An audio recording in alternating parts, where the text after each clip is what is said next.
Okay. So we're going to call the Climate Action Planning Team Workshop A meeting to order, get together to order, and we'll start by doing roll call. So please unmute yourself when you say here, and then remute yourself when you're not speaking, just so that we make sure we don't get any feedback. Trustee Israel? Here. Trustee Ross? Here. John Albrecht? Here. Nell Badgley? Here. Frank Bleeker? Here. Jenny Brickman?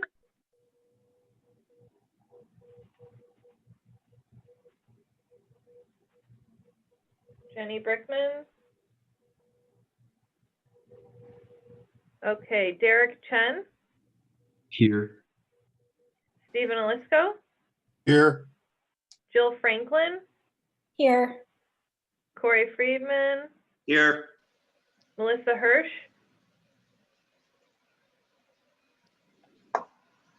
Melissa Hirsch? Robin Cole? Here. Pat Letter? Here. Becky Matheson? I'm present. Claire Papard? Here. Kim Patak?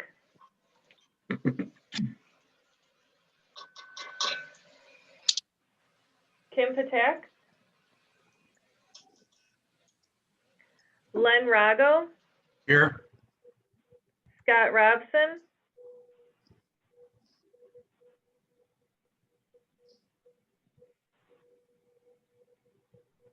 Joan Skovic? Here. Aaron Stash? Here. Patty Vile? Here. Sandy Weiss? Here. Okay, and then just to check back, Jenny Brickman? Melissa Hirsch?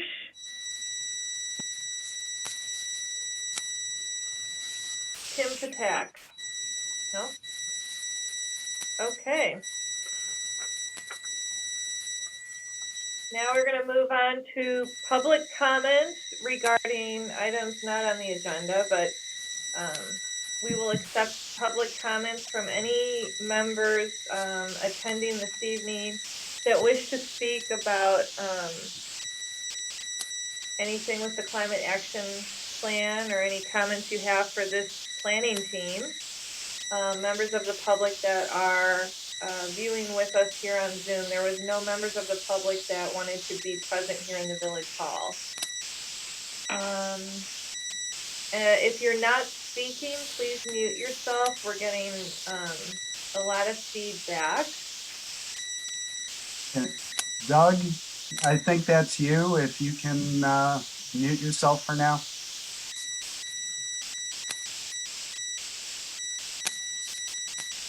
Michaela, do you want to try it?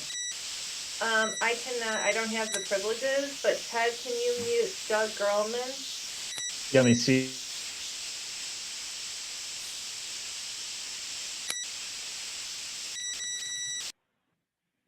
Thank you. Okay. So would anyone who is a member of the public that is viewing, now is your only opportunity to speak. Moving forward for the rest of the evening, it will be just members of the planning team speaking, and you're welcome to view and listen. But if anyone viewing who is not a member of the planning team on the Zoom would like to speak, now is your opportunity. You can hit the raise your hand button or type a comment into the chat function to let us know that you would like to speak. Anybody?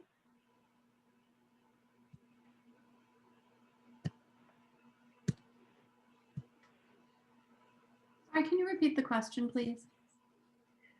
This is the opportunity for anyone who is not a member of the Climate Action Planning Team that is participating on the Zoom right now that would like to speak. Now is the opportunity to speak. There will not be further opportunities for non-members to speak throughout the meeting. There's just the beginning where we'll take comments from the audience. I'd like to speak. Okay. Hi, I'm Tracy Becker. I was part of Go Green Northbrook for several years. I see a lot of familiar names and faces on this call. And I wanted to just say how important I think that this work is. I'm very excited that the village is engaging in this on a very formal and serious level. And I think it's important to consider that no step is too small. Really, it's a dire time. My kids are in their teens. I think their food security is going to be questionable. I think they are not looking at one pandemic in their lifetime. And if we can use, the last 9 months or so as a learning opportunity for what will happen through monoculture and lack of diversity, I think it's an important lesson to take to heart. So thank you all for doing this very important work. Thank you for inviting us to have some input. And I'm very excited that this is happening. I can't understate it at all. Thank you, and you're welcome to keep watching the meeting. Thank you. Would anyone else like to speak? Yes, can you hear me? This is Doug Gerleman. I'm trying to Yep. find the raise hand button, but it doesn't seem to appear right now. Okay. I'm on? Yes, we can hear you. Yep. All right, well, thanks. I'm looking forward to this. I've been working on climate change for many years, it seems. So this is a wonderful step forward. I did take a look at the information that was sent out, the pale blue thing. I think it's a good start. I do think we need to do more work, though, on landscapes. I think there is even more important than the trees. I mean, there's so many trees. Let's see if I can get any more light here, sorry. Anyway, I met a year ago about 5 times, I think, with the Stormwater Commission to get them to try to change some of the landscaping to absorb stormwater and atmospheric carbon. They were not interested in that time because they didn't really know how to do the planting. They didn't know the plants and they didn't know the landscapes. And so they just thanked me very much, but they agreed that sequestration of carbon and water is critical in this time. It's just that they didn't know how to do it. So I had made a pitch that they take a look at Terry Chichaki and what she could do over at the Northbrook Arboretum. She actually had plans at one time to change some of the landscaping to absorb an awful lot of stormwater, a lot more than is being absorbed there now, just by changing some of the plants.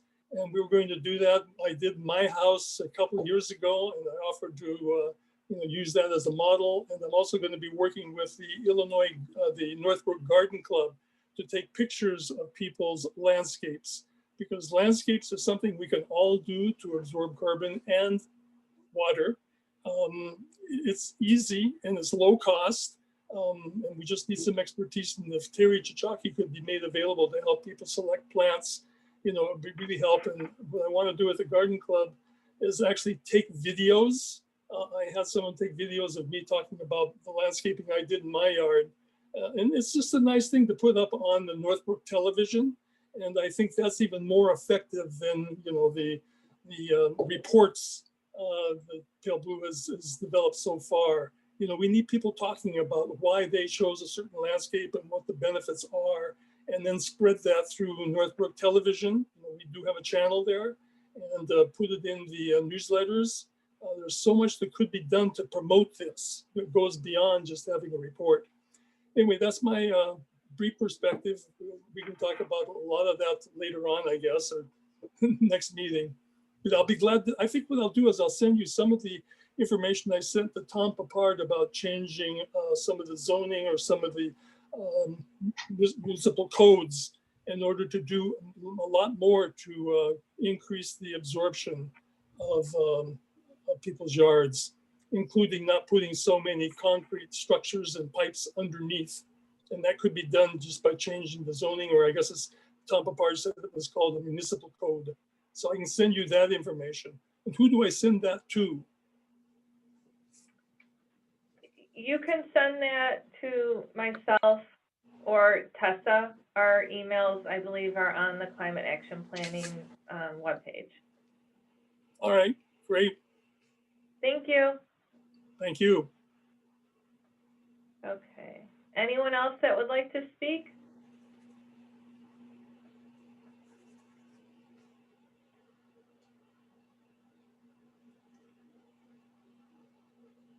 Okay, we will move on to the welcome comments and meeting goals overview. Ted. All right. Hello, everybody. And those were great inputs and thoughts. Thank you very much for that.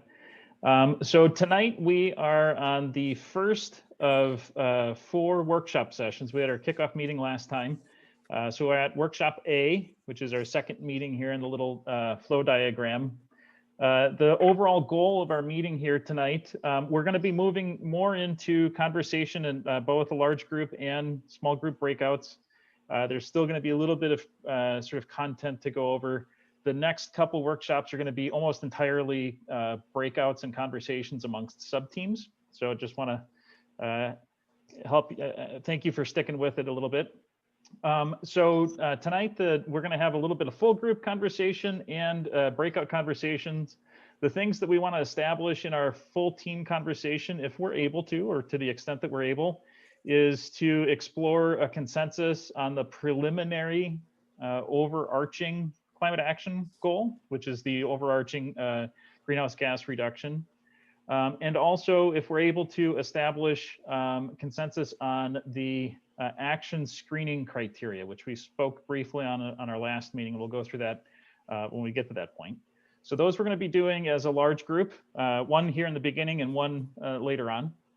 Then in our sub-team breakouts, we're going to be, each sub-team, we're going to do 3 rounds. So all sub-teams are going to be touched on. So everybody will have a place to go to for each round. And in each sub-team, there's going to be a little presentation, 5-7 minutes, something like that, from a staff member related to that topic, just to kind of give you a little bit of grounding on how things may or may not currently operate in the village on that topic. And then the rest of that time for the breakout is for the sub-teams to talk about the preliminary strategic goals that were just put into the recommendations document, the preliminary document that we've issued. Just for your opportunity to explore expanding, contracting, changing those goals as you see fit, or making suggestions. So that's really what we're looking for today. Coming out of today, we'll get into our first round of homework, which is looking at having climate action team members use the Action Finder tool to begin exploring detailed actions that might possibly support those higher strategic goals that we'll be talking about today. And then we'll go through a couple workshops on that effort. Any questions right off the bat here before we dive in? Anything that any of the CAPT team members have on their mind?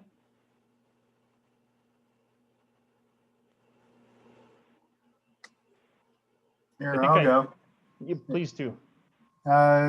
Just for my own edification, as I understand it, these overarching strategies will then lead to individual tactics that can get implemented in order to reach those goals.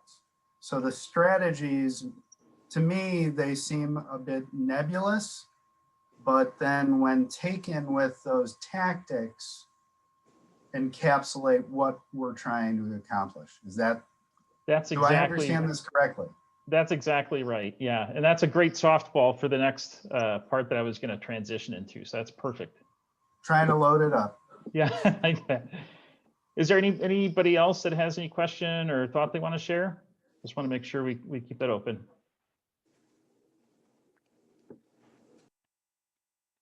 Okay. All right. Awesome. And feel free to interrupt me at any time. I have a hard time with, just so you know, I have a really hard time with Zoom presenting and seeing hands raised and all that stuff. I'm just not very skilled. I'm sorry about that. So please feel free to just shout out at me at any time, okay? I will try to get better watching raised hands and so forth though. I thought we would first start off with just sort of an overview of kind of where is this going. And I'm not saying that the Northbrook CAP is going to be this example that I'm putting in front of you, which is actually an amalgam of a couple of examples. But I wanted to give you a sense as to exactly what Trustee Israel was just talking about, kind of where is this going? And so ultimately, we will, for a climate action plan, we tend towards having an overarching goal, a big picture goal that relates to emissions reductions. Being a climate action plan, that's our core focus there, in addition to adaptation, of course.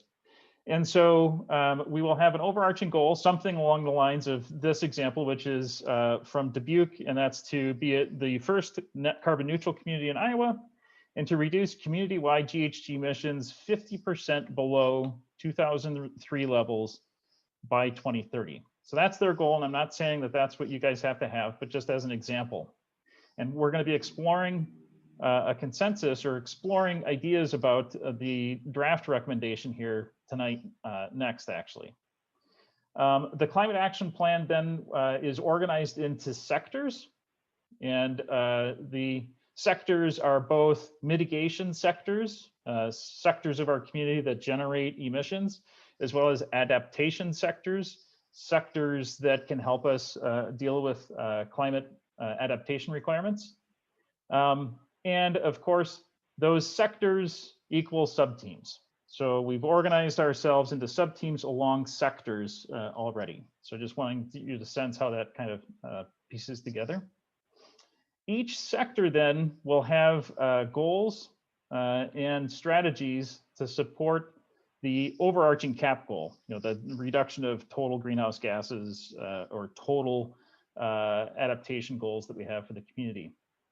And so those strategies are broad but specific. And by specific, I mean we try to give them specific target numbers. For instance, improve total community-wide residential building energy efficiency by 10% electricity and 5% natural gas by 2030. So it's a very broad statement, but it does have as much specificity as we can put in there. We've put some percentages that we're trying to target in this example. And the intent of these strategies are to help provide guidance to decision-making, both in terms of the climate action plan, as well as in the future in implementation. And those strategic goals for each one of the sub-teams is what we want to focus on in our breakout sessions tonight from the draft recommendations. Following that, we will then begin to develop detailed actions. And so detailed action statements are detailed items which should be completed in order to carry out the strategies identified in the plan. And beginning to explore those will happen starting after tonight using the Climate Action Finder tool, which we'll talk about towards the end of the meeting. And so those are attempting to be as specific statements as possible and provide some detail on what steps or what bundles of action will be happening over the next 1 year, 2 year, 5 year, 10-year timeframe in order to execute the strategies. Then each sector, as we start getting the actions and strategies starting to define out of the MERC, Pale Blue Dot will be doing GHG emissions reductions modeling for those sectors that have impacts on that. And we'll be actually modeling out how much greenhouse gas emissions can be reduced with each strategy if they're fully implemented, over the 10-year period, plan period through 2030. And that'll start happening again as the draft actions start to emerge in January, February timeframe.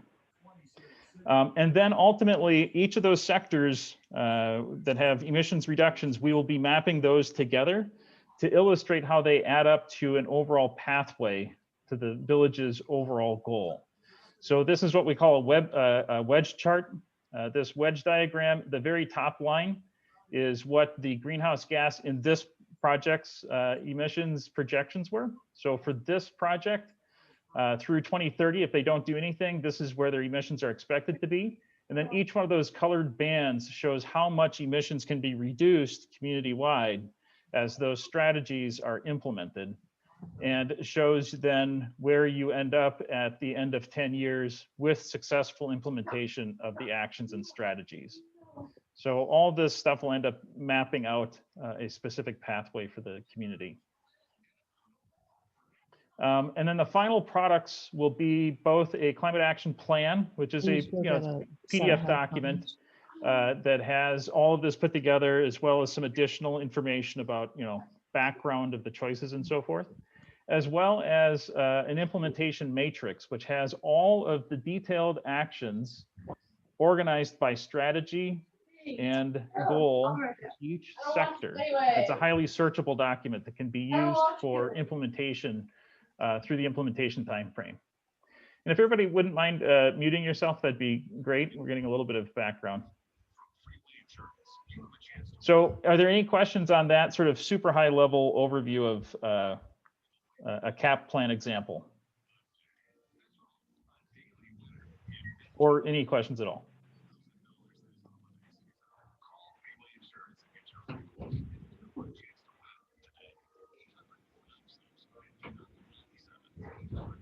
I'll just open it up one more time. Any questions at all? Hi, Ted. I did have a question. Would you mind going back just one slide quickly, please? You betcha. No, two. Oh, okay. That one? Thank you. So the reduction share by sector, I don't see the key for that. So I'm just having a hard time seeing it on my screen. At the bottom, the circle. Oh, yeah. This circle, sorry, this was ripped out of context a little bit. Okay. So that's why you don't quite see everything. But so the wedge diagram, the colored sections relate to the sectors, and I don't know if you can see that.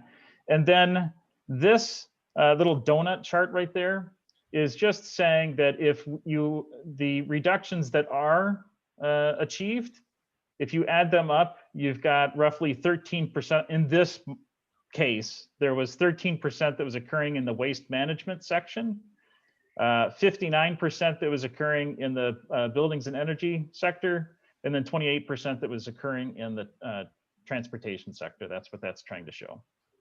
Perfect. Thank you. You betcha. Okay. Any other questions? Hey, Ted, real quick, it's John. Okay, so the focus is on village buildings in many cases, right? Village facilities.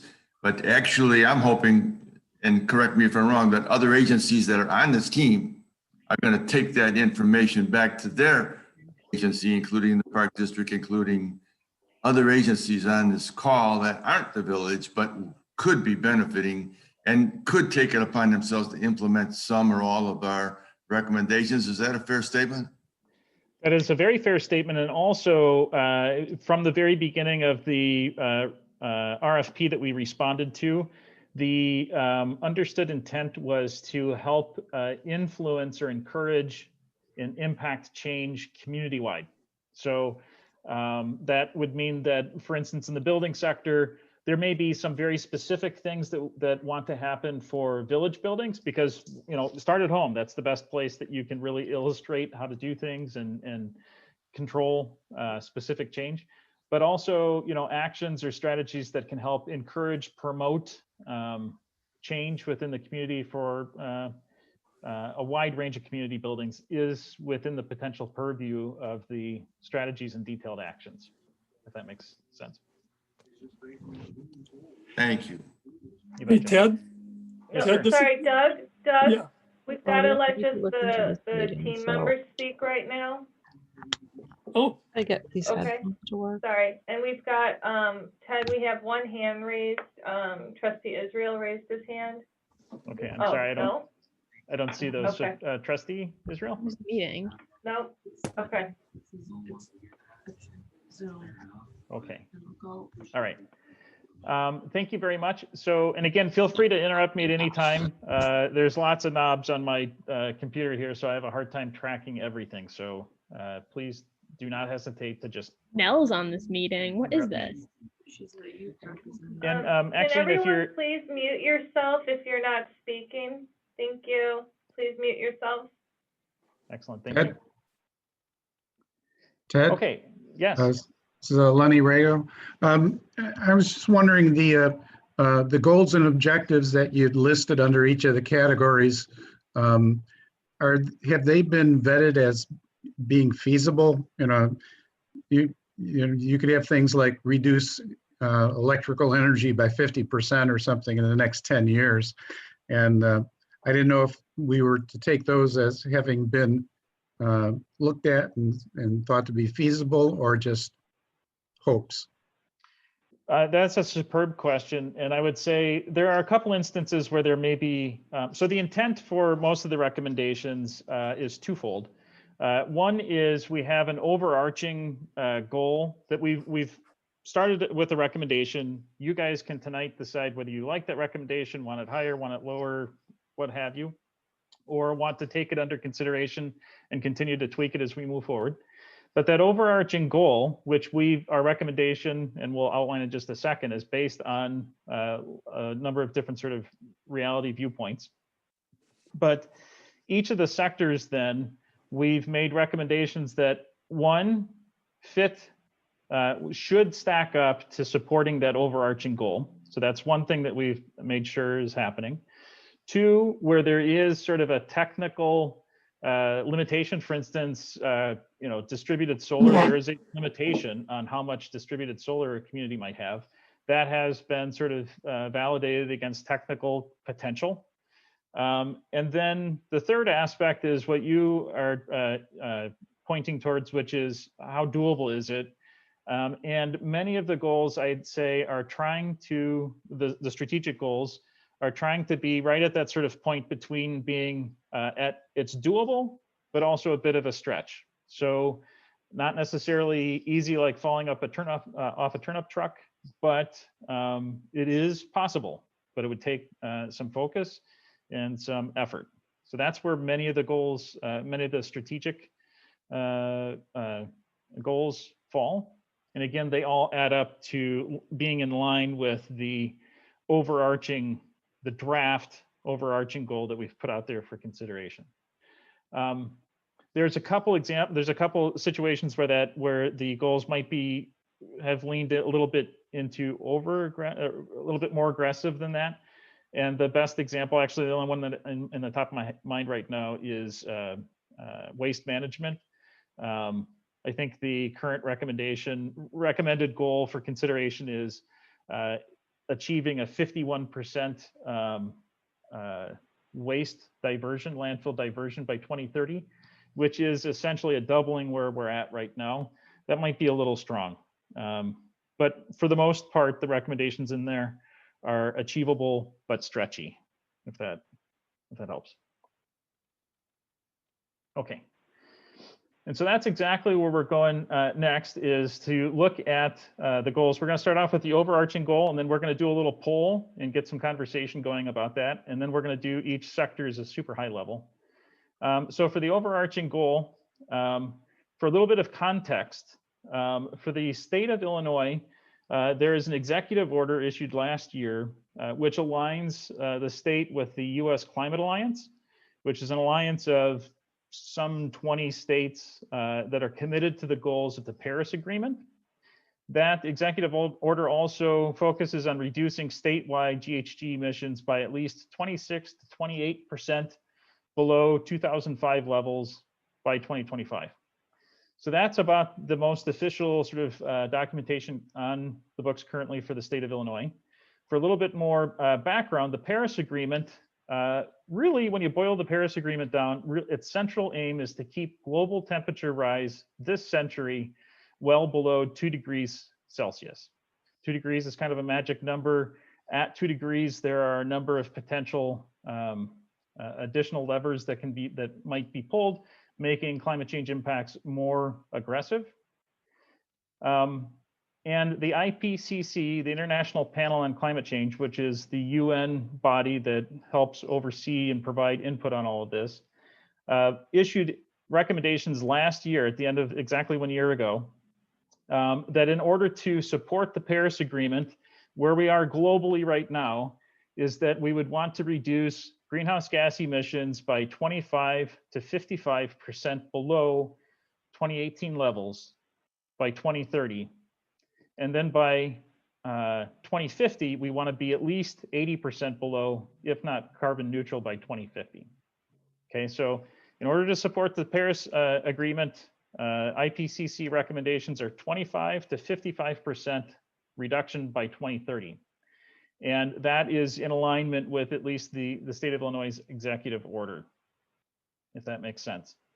A little bit more context, looking at some peer communities here in Illinois. There are 4 that I've got examples. If it's green, it means they meet those recommendations by the IPCC. If that's orange color, it means that they might meet it, but they aren't articulated clearly enough or fully enough to know for certain. So the city of Evanston has a 100% renewable electricity goal and a carbon neutral goal by 2050. Highland Park has statements supporting the Paris Agreement, so they should be in alignment.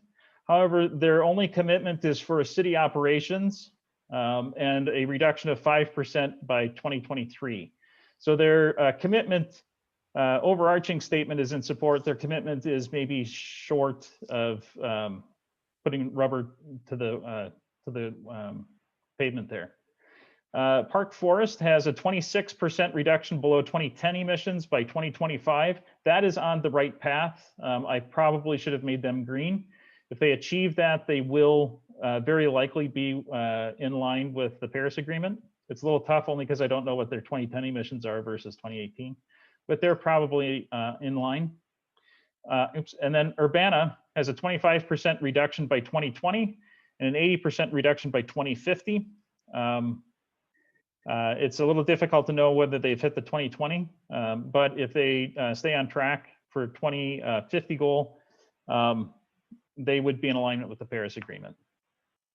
For a little additional context, just kind of looking around the neighborhood, other states, Bloomington, Dubuque, Iowa City, Madison, Eau Claire, Columbia, Maplewood, St. Louis Park, and St. Louis, Missouri.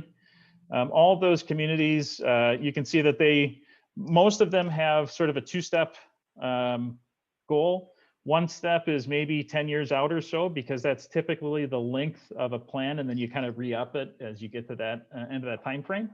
So most will have a shorter term goal and then a longer term goal.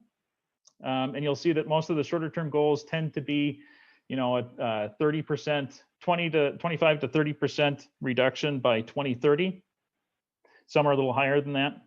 And then most have the longer term goals of either 2040 or 2050, ranging between an 80% reduction long term up to carbon neutral long term. So just to kind of give you a little context. Yes, please. On these goals, when the community is speaking, or Bloomington, Indiana is speaking, are they speaking as the city facilities? Are they speaking as the manufacturing portion of that community? Are they speaking as the residential portion of the community? Are they speaking as the consolidated community? Superb question. Each of these examples that I've illustrated here, all of these communities are talking community-wide. So city operations or village operations, as well as residents, businesses, industries, everything that occurs inside the boundaries of the community. These Illinois examples, Evanston, Park Forest, and Urbana are all community-wide. Highland Park is, as I was saying, their statement about supporting the Paris Agreement is kind of a community-wide focus, but their detailed commitments really only relate to city facilities or city operations. Ted, this is Frank Flicker. I wonder, since these goals have been set, have there been tracking to establish if they're on target? Are these aspirational or are they real, I guess is the question. It's a great question, and they're both. So you'll find in a climate action plan, a lot of them will have a goal which is real and part aspirational. In other words, they may know the path partway there, but they may not know the path all of the way there yet. So it's visionary. But each of these communities are also then doing inventories on either an annual basis or every 2-year basis to compare their action implementation and their community GHG. A number of these are new. So like Bloomington and Dubuque's were both, these are 2020 plans. Iowa City is a 2019 plan, I think. Madison's is older, and I have not seen their recent inventories, I hate to admit. Eau Claire's was a 2019, Columbia's was a 2018, 2019. So all of these are newer plans, but they all also have some form of an implementation with somebody at the community level sort of helping to map action and doing inventories on regular basis.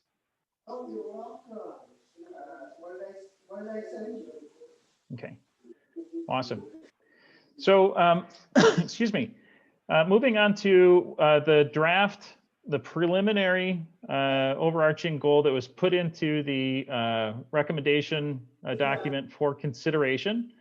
And I will emphasize this, it was for consideration. We are not trying to cram anything down anybody's throats, but based on everything that we just went through and the IPCC information and so forth, you can see that we're trying to base it on science that's out there, understanding where other communities are going and kind of what is needed from the global perspective. So that's where we're trying to that's the starting point. But the intent is for you all to decide the path. So the statement, which could be tweaked or completely redone, is that the village would support reduction goals that are compatible with the 2015 Paris Agreement and shall target a reduction in village operations and community-wide emissions of 30% below 2018 levels by 2030 and 80% below 2018 levels by 2040, or that could be 2050, for instance. And so, and hopefully this isn't the first time you've seen this. What I'd like to do is open up a poll and have you guys respond to 2 questions related to this. Hopefully you're seeing a poll come up. The first question is, to what extent do you agree with this draft GHG emission reduction goal recommendation for Northbrook? Strongly agreeing, neither agree nor disagree, or strongly disagree.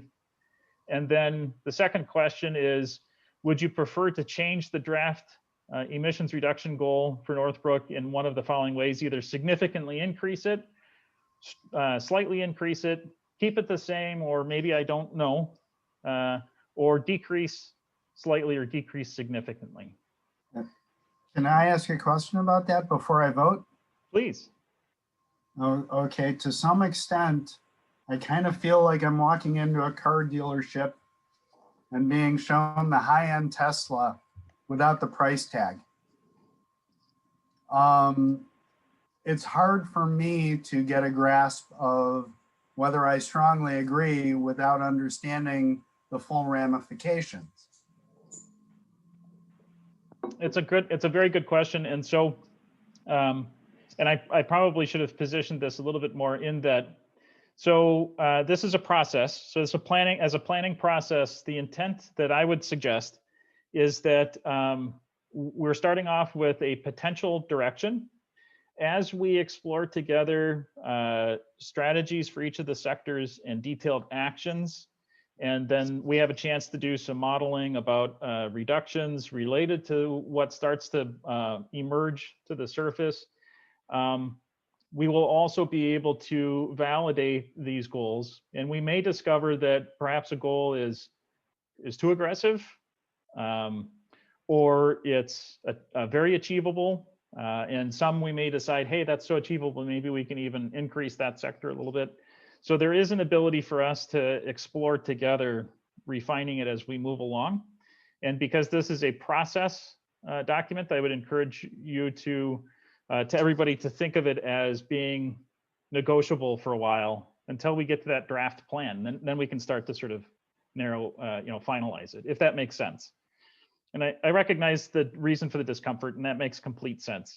It really does. Ted, may I ask a question? Please. How did you arrive at the 30% figure and the 80% figure for Northbrook? What was the basis of that calculation? I think that might help us agree or help us understand or determine if we can agree with it or not. It seems Sure. just like a random number drawn from nowhere. Well, so they do. So first, they relate to the IPCC recommendations. IPCC's recommendations are for 2030 to achieve 25 to 55%. And so what that's saying is globally, if we achieve the 25% reduction, we are potentially keeping global warming at 2 degrees. If we can decrease by 55% by 2030, IPCC calculates that we may be able to cap global warming at 1.5 degrees. And so with that sort of as a background, then you would tend to want to, if you want to be in line with Paris, you would tend to be a 25% reduction or more by 2030. And so why 30%? First of all, it's there's 2 reasons for that. The first is maybe a little bit embarrassing, but I find that my personal belief is have a goal that's a little bit, if you have a goal that if you miss, you're still hitting the intent, right? And so if you have 30% reduction, and as it turns out, we don't quite make it in the next 10 years, well, hopefully we still hit 25%. So we've still hit the threshold, if you will. The second is when we ran some prelim numbers, we believed that the 30% fell within that sort of sweet spot that I was talking about before, where I believe it to be achievable. I do not believe it to be easy. I believe it's a bit of a stretch, but with right at that edge of achievable into stretch zone, if that makes sense. If I'm explaining that well. And then the 80% below is frankly, that's actually kind of, that one has a lot of variability to it. It could be 80% below by 2050, and you're still you're at the minimum recommended guidelines or recommendations by 2050. I threw out there 2040. It's a little bit more aggressive, but what that does do is that if you are able to hit 80% below by 2040, then you have the opportunity to consider if you want to extend that to even a carbon neutral by 2050. And again, under the same sort of philosophy that it's nice to have a little bit of padding on goals. If we don't quite hit 80% below by 2040, we still have 10 years to get there and still meet the minimum threshold of what IPCC recommends, if that makes sense. Hey, Ted, along those lines with the 30%, where does this get us today in terms of business as usual or the current trajectory of efficiencies and reductions that we're at today? Like if we did nothing, where would we be at in 2030 in terms of reduction based on current trajectory? That is a great question, and I'm very sorry to admit that I do not have that number in my mind. If we pull up the document, I could go find that. It's in the business as usual projections, and I'm sorry, I just don't have that in my mind right now. I'll look it up. And I can definitely do that and send you a note afterwards to everybody here. Okay. Is there anybody that, has everybody been able to, well, it looks like we've got, we're still moving, we're at about 60% on the polling. Any other questions or thoughts that anybody wants to share while we're waiting on the polling?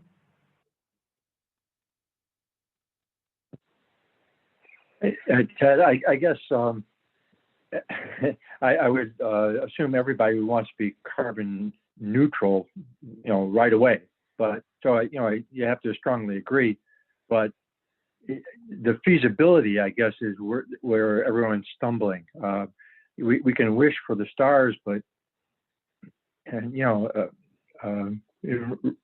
be realistic, what are we voting for here? I guess. Well, I think it is a good question. As I've indicated, what I would encourage, if the team feels comfortable with this, the way this has tended to sort of unfold in other past projects is this establishes, this is still preliminary. We're not issuing a plan yet. You know, this won't become a plan until we're all done with that process. And so the way I would tend to position this is it's the team's first effort at trying to put out there what we think maybe we want to try to aim for. And then we can take that as a draft goal and let it be there in our minds. And then we will move into strategies and then detailed actions for each of the sub teams. And as those come about, based on the preliminary goal that the team feels good about tonight, or if they do, I will be providing sort of feedback as we move along that, hey, in order to hit that goal, if we do those energy efficiency strategies, we're going to need to hit 200 houses a year or whatever the numbers are, right? So I will be able to provide you some reality checks on some of the detailed actions, as well as on the goals per sector. And as I said, we may discover that some of those are just beyond stretch, and therefore we can reevaluate the overall goal and then finalize a goal based on where the each of the sub-team sort of actions sort of percolate to, if that makes sense. So the intent here tonight is not establish a final goal, but to help establish a sense of direction that we can now go explore together, and then tweak that as we learn more together about what we feel confident about and what we feel less than confident about. Does that help? Ted, I found that number I was looking for and put it in the chat. Our emissions have decreased almost 22% over the last 8 years, 2010 to 2018. Thank you for finding that. Without us kind of doing anything official, I guess. I'm sure there are official things that we've done, so. Yeah, I was going to say. Apologies to those who. Some stuff. Sorry, yes. Thank you very much for finding that. I should have had that in there.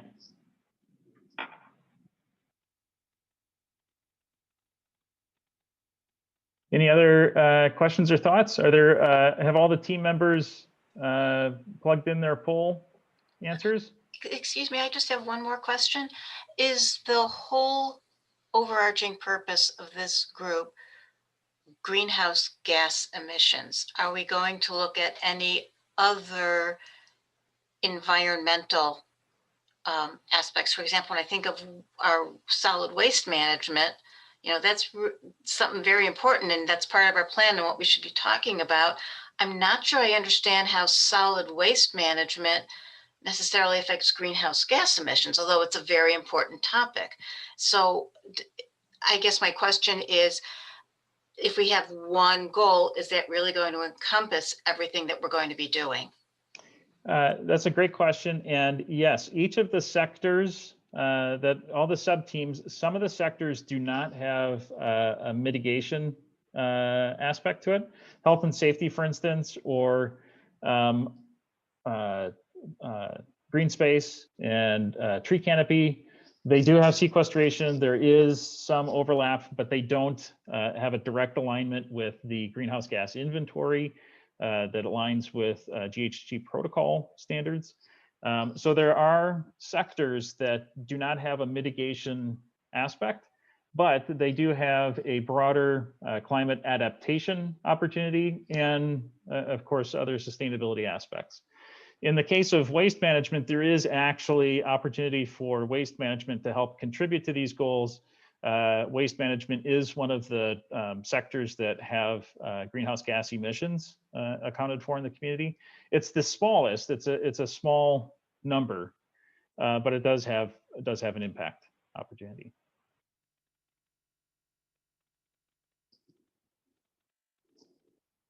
Okay. So it looks like we're at about 23 having voted. Is there anybody that has not voted that wants to? Just shout out if that's the case.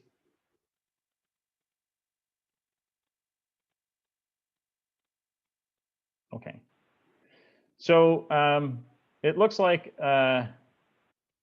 I think in order, I don't think you guys can see, I think I have to end the polling. So I'll give one more opportunity. Anybody let me know if they want to vote.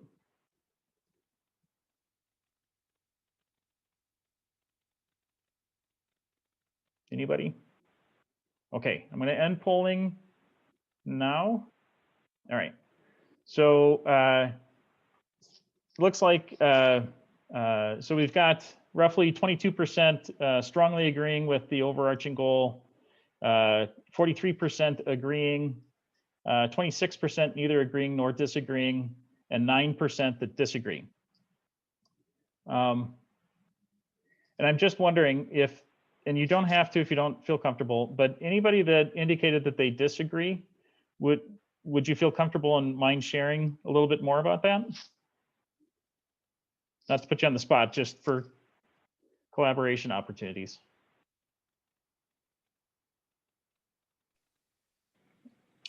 I could share. Hi. Hi. I was looking at what you presented earlier and what was on the baseline document about the 25 to 55% range.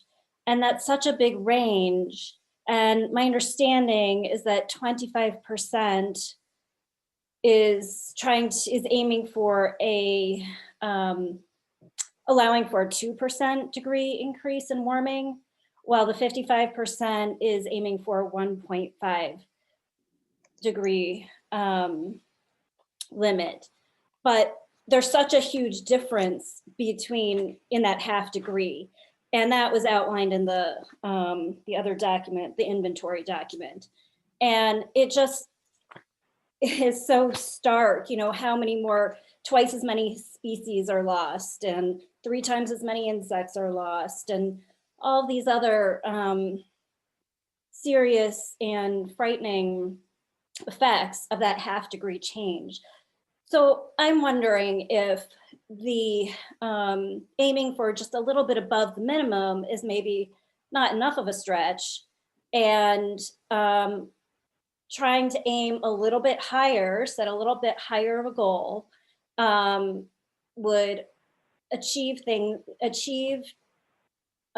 minimal, you know, make some significant difference a little more quickly, and there would be more momentum.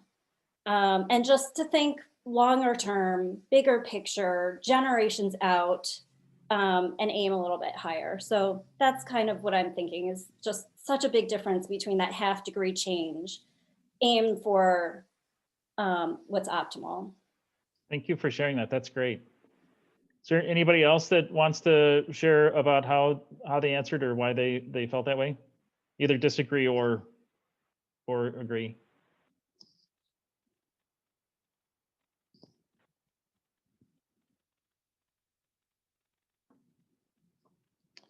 And again, feel free to shout out at any time. So the next question was, would you prefer to change the draft goals, either significantly increase, we have 9% on that, slightly increase, we have 22%, keep goal as is, or I don't know, 52% there, and slightly decrease goals, about 17%.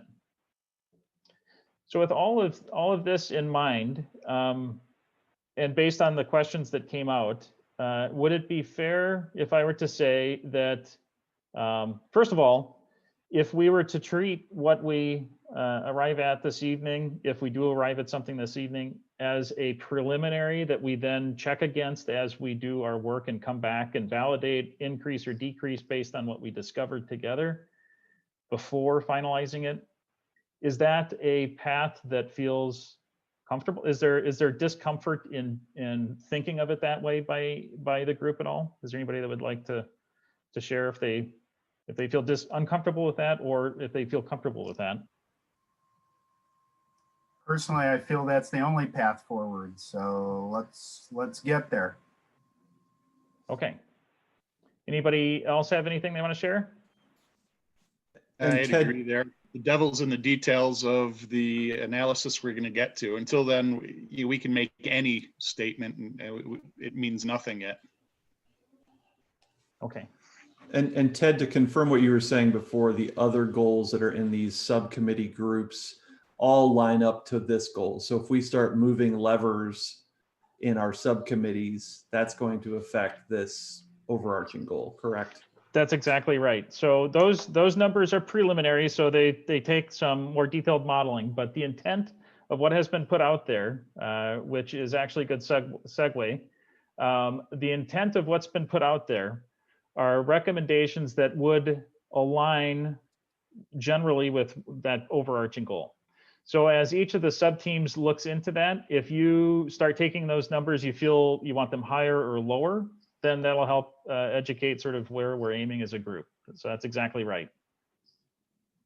Okay, so in the interest of time, I think what I'm going to do is I'm just going to let it be known that so each of the sub-teams, we have statements about what each sub-team tends to focus on, as well as draft strategy recommendations that we put together for each team. Hopefully everybody has had the opportunity to look at those related to your sectors. And I'm not going to go through them right now, just in the interest of time. And instead, we're going to move directly into the next item on the agenda, which is the sub-team breakouts. This information, though, I went through and just pulled out like 2 of the sort of major ones for each of the sub-teams. This is going to be on the team webpage, so if you're interested in looking at that as sort of a Reader's Digest version, I encourage you to do that to give you an opportunity to see where the other teams may or may not end up going, but the kind of recommendations that they're starting off with also. Okay, so the let me stop sharing here. Oops. The what we're going to do next is we're going to take we can take a 5-minute bio break, and I am going to break us up into sub-teams. And the intent for the sub-teams is twofold. First, there'll be a staff member in each one of the sub-teams to provide a short presentation or discussion about sort of activities within the village related to that topic. And then we're hoping for at least 20 minutes or so for the group to look into the draft recommendations, to just discuss them. Do you feel good about them? I'm not sure about them. I think they need to be higher. I think they need to be lower. And I sent off, sorry to do this low text style, but there was a link that was emailed out. It's for the collaborative document links. If you wouldn't mind pulling up that document, and you just click on the link for your sub-team, and it will take you to a shared document. And that shared document has each one of the preliminary recommendations and space for notes. So you guys can talk about it and capture some notes. We would also like you, as you break into the sub-teams, to take a moment and to identify sort of a sub-team lead. And the role for the sub-team lead is very straightforward. They don't have to be the boss of the team or anything like that. It's just the opportunity to have somebody that helps to make sure that everybody has an opportunity to speak, to help direct traffic just a little bit, and to help the group kind of stay on task. So if you can first identify a team lead, and it could be somebody that just volunteers, and that's awesome, or you can do a voting process, select them however you would prefer. And then a brief presentation by staff, and then go into the collaborative document links, click on the link for your sub-team, and use that as a place to talk about the preliminary strategic goals. And again, these are the sort of directional goals. We'll be moving into detailed actions below this, and the detailed actions is where you really put rubber on the road on specific detailed things. Okay, does that make sense to everybody? Is there anybody that has questions on that at all? And just to add, so when Ted's going to put everyone into the breakout rooms and it's a timed session, it will pull us all back together here. And then whoever that representative was for each sub-team, they'll provide a synopsis of what was discussed so that we can all hear what happened, since we're not going to be in each sub-team. But this way we'll get an view of what's going on in the groups that we're not participating in. Members of the public, these sub-team breakouts, just so you're aware, these are just for Climate Action Plan teaming members. So anyone who's not a part of the Climate Action Planning team, you are not going to be placed in a group. You'll stay in this main Zoom room. So we're going to take like a 5-minute break at 7:05. If everyone can make sure you're back here, you'll either be in this room or you will have been sent to your sub-team room. The first groups are transportation and land use, waste management, and local food.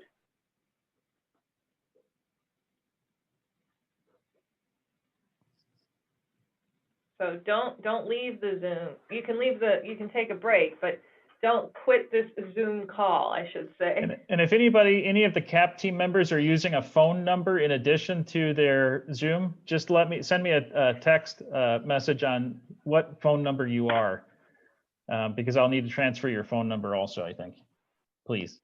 I am only seeing one phone number, Ted. Okay.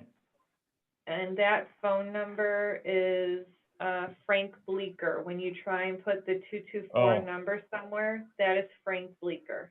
Thank you. Yeah, so I guess, Ted, we'll have to figure out how I call in. Yeah. I think we'll be able to. I'm going to try putting your phone number on there as well as your Zoom name here, and I think it'll move both technologies over. Wow. If it does not, just let me know and we'll have to scuttle a little bit here to figure it out. All right. Well, thanks for that. You betcha.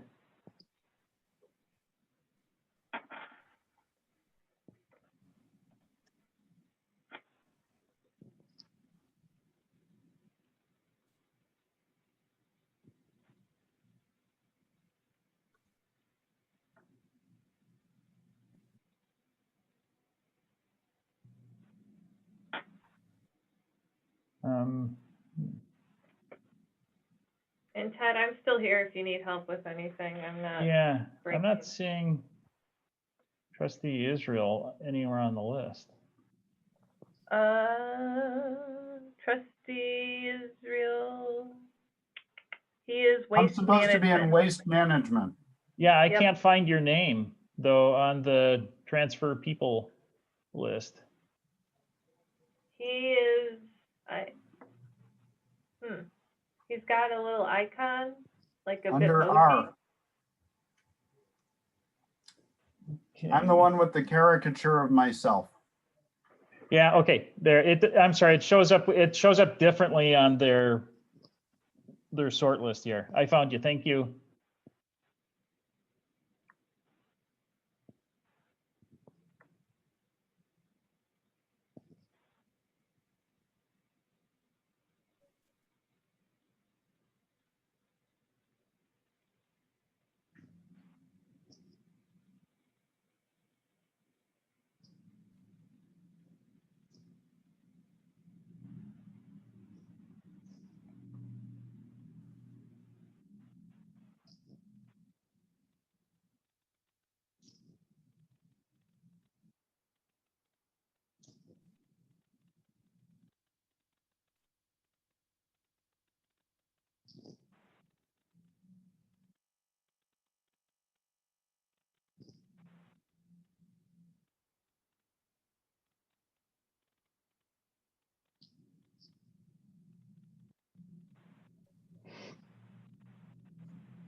Okay, all right. I think we've got everybody organized. We're at 5. People are coming back.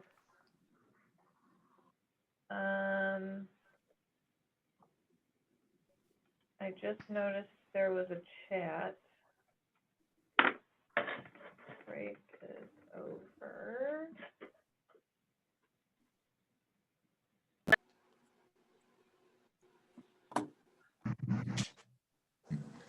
That is rough.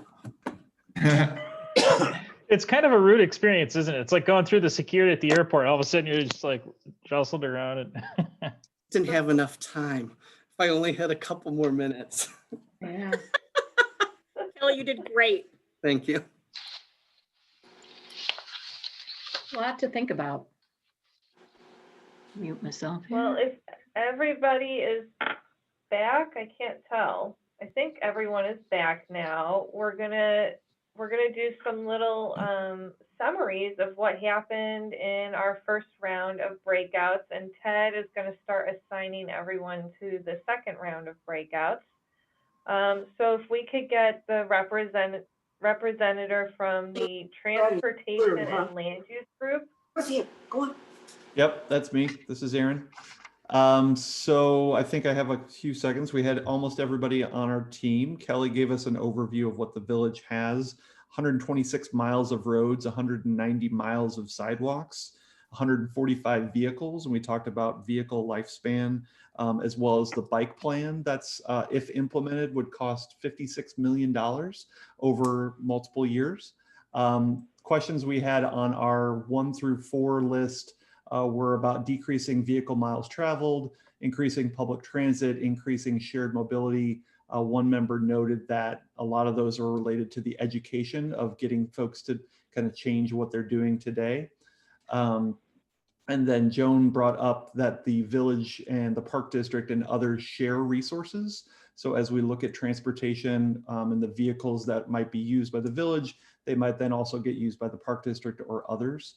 And then another note that we had, it was really fast, sorry, was again, looking at the lifespan of vehicles. If we had a 50% electrification goal, which was listed in our piece, you know, that really could mean buying electric vehicles starting this year or next year, because some vehicles have a 10 to 15 year lifespan. And Kelly noted that that's a good idea if the vehicle exists. If there is a vehicle that can be used along those lines, and that the village has been connecting with a number of other communities just to evaluate, and manufacturers to evaluate what those new vehicles are. Sorry, I'm talking really quickly, and I think that's what we were able to get through at least. Thank you, Aaron. Yeah, I know this was quick. Who's the representative for the waste management team? Hi, I was the rep for waste management. Madeline Farrell gave us a great overview of all of the different services that are offered by Advanced Disposal with regard to solid waste and land waste and composting and all the different things that they take and how and what is recyclable. She also talked about simple recycling and the Northfield Road District and this recycling that they offer. We all noted that this was all great, but the only information provided was for residential. We didn't get any information about industrial waste that's generated or commercial waste that's generated or even multifamily waste that is generated. We are locked into the contract with waste disposal until the end of August 2024. So we were thinking that really what we have to do is incentivize people to recycle more. We talked about the barriers to recycling. We need to do better communication to all Northbrook residents about the right way to recycle and the different options that are available to them for recycling. We agreed that we need better reporting on what's happening with material that is given to be recycled. How much of it actually is recycled? It's very difficult to ascertain that.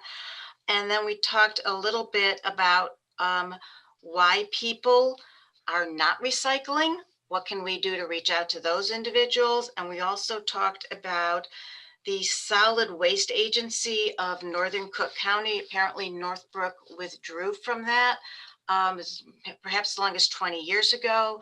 At that time, we felt that that their costs were too high and the benefits that we could have gotten from them, we could get elsewhere. And we raised the question of, is it time to revisit that decision? Have circumstances changed sufficiently over the last 20 years that perhaps there are benefits to belonging to this consortium that we might benefit from?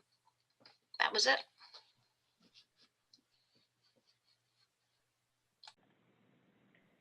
Thank you. Okay, and then Trustee Ross is going to speak to local food group.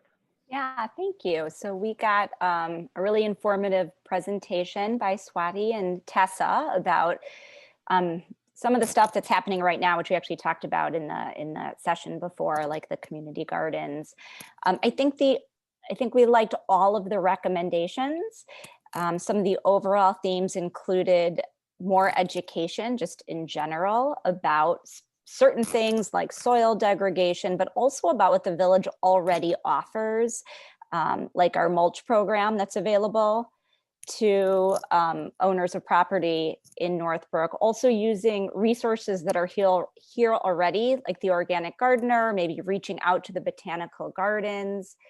We also talked about incentivizing local businesses who produce food, even if including food that can be produced like in the winter, like sausages, desserts. And Patrick Lutter talked a lot about discussing hydroponics, which is, growing food in tubes of water indoors, which you could do all year round, is a possible additional food source, especially in our industrial areas. So I think that's about it. Thanks. Thank you for the summaries, everybody. Ted, are we ready for our second breakout session? We are. And we're going to keep the same length that we're going to go just a couple minutes over. I'm sorry, but I'll try to make it up on the backside here. So we're going to do breakout rooms. Everybody should swirl away here. If you don't, I'll hang out and make sure everybody gets assigned here. So you should be getting invites to go into the next room.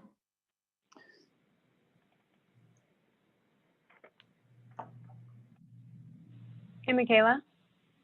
Hello. Yes. Hey, I'm gonna hop off from. Oh, she's gone. Hi, Nancy.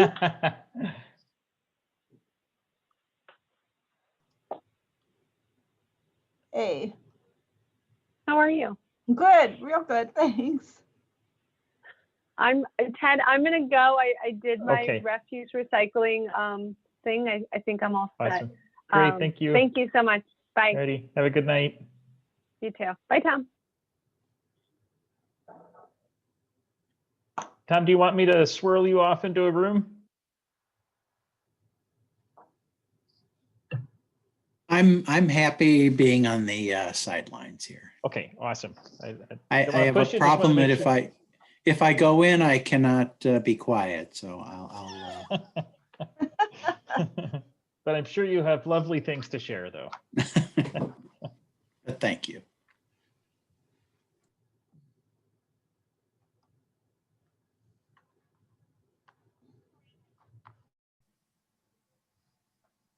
Jackie, you want to go ahead? I will, and I will shortly after my presentation. Very boring. I'm sorry. I'm the village. I'm the building official. Sorry, so many things going through my brain right now. I do not have any bullet.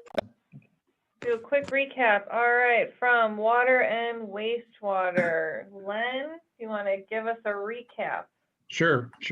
The village, Northbrook, has a 20 million gallon a day water treatment plant in town that brings water from Lake Michigan over and treats it and provides water for all of our community. The capacity of the plant could be increased to up to 24 million gallons a day, and that far exceeds our demands. And I think Northbrook also sells water to several other communities. So we have a very robust water supply system. And then the collection of wastewater that leaves your home is handled by collection and delivering to the Metropolitan Water Reclamation District, Greater Chicago. And so we don't treat our own wastewater. We send it to this Chicago system. They treat it and they charge us for it. The third is that we have a separate stormwater collection system that collects rainwater from the streets and from our yards and conveys it to the north branch of the river and sends it south towards the city of Chicago in that direction. Our goals for water and wastewater improvements are to increase conservation of water by reducing our use of drinking water by 7.5% by the year 2030. I think that's possible because of just the natural improvements in water fixtures in the industry, from faucets to washing machines to toilets to dishwashers. And we've been seeing a reduction in use over the last 15 to 20 years in our water needs per capita. So that's a doable goal. And the second one was to reduce our wastewater generation by about 7.5% over the same period, which should also be easily achieved because the wastewater is coming from the water that's used within the house. So if we reduce our water use, we'll reduce our wastewater use. That's been counteracted by Matt Morris mentioned to us that as we reduce the water use, we reduce the amount of water that's available to convey our wastes from our homes into our sewers. So at some point, there will be diminishing returns of trying to save water. The biggest challenge we have in the Northbrook is our stormwater.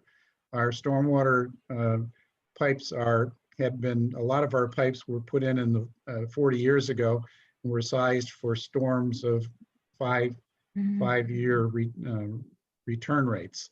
So that means if a 100-year storm comes, we can't handle it with our sewers. But we've been on a program for the last 20 years of doing improvements to the stormwater system and are getting close to the end of what we have on our projects. But with climate change, we're going to see less frequent but more intense rains come and more flooding will occur. The position that we're in at this point is that we can't make our pipes big enough and we can't get the water into the river fast enough, and that we need to retain and store water in retention ponds throughout town and hold it there until the storm peak passes, and then put it back in the sewer and let it flow under low flow conditions. So we have to do that by purchasing properties that will allow us to put in stormwater retention, but we can also promote individual homeowners and property owners to reduce their discharge from their property by putting in rain gardens and that hold water on individual sites for a longer period of time, plant natural plantings that soak up more water and use more water so that we don't have to increase our pipes or our storage as we move along. I think that's pretty much the end of our summary. Thank you. And who do we have as the speaker for green space and tree canopy? That's me. All right, Claire, take it away. Kelly talked us through the 2001 tree preservation ordinance, talking about the tree on-site tree protection. They tried to balance individual property rights versus protecting actual trees. It also looks at how to protect trees during construction. So that's one element in the village's arsenal.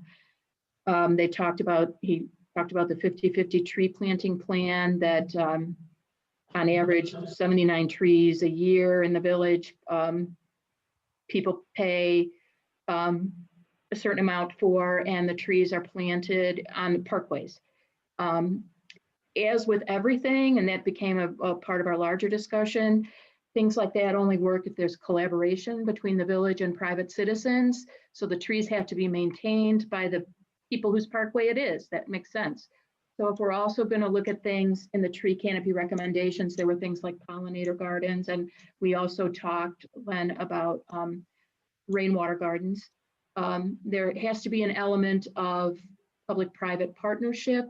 So even if, for instance, if the village would be willing to work 50-50 doing parkway rain gardens, the maintenance would have to be on private citizens. So just understand that as we're going through and talking about solutions that we might be thinking about.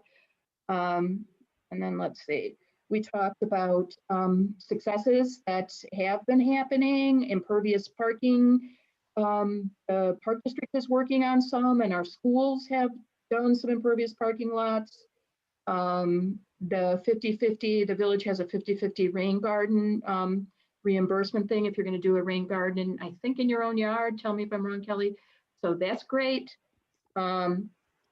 And we have to look at things like green roofs. If we're going to get at one of the tree people's things was asphalt that reduces, not asphalt, pavement that is the least heat absorbing as possible. Oh my God. Roofs make up one of those things. How do we look at the possibility of green roofs? Incentivizing, that was one of your words, Ted, green roofs. So I think that's everything. The gist, the broad brush of everything. Thank you. And who do we have as the speaker for climate economy? That would be me, Scott. Tom gave us a very nice microeconomic tour of the village. We talked about where the village revenue comes from and how it relates to climate change and how where that money is currently spent and how it could be spent. The gist, I think, of our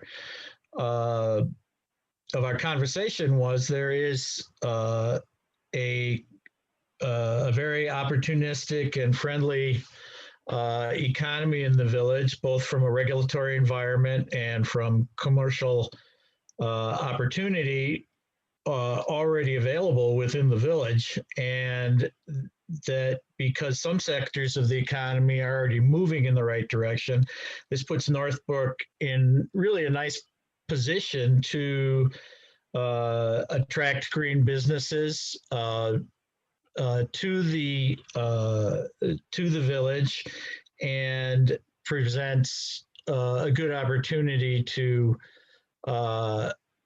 really reinvigorate the workforce to support those businesses.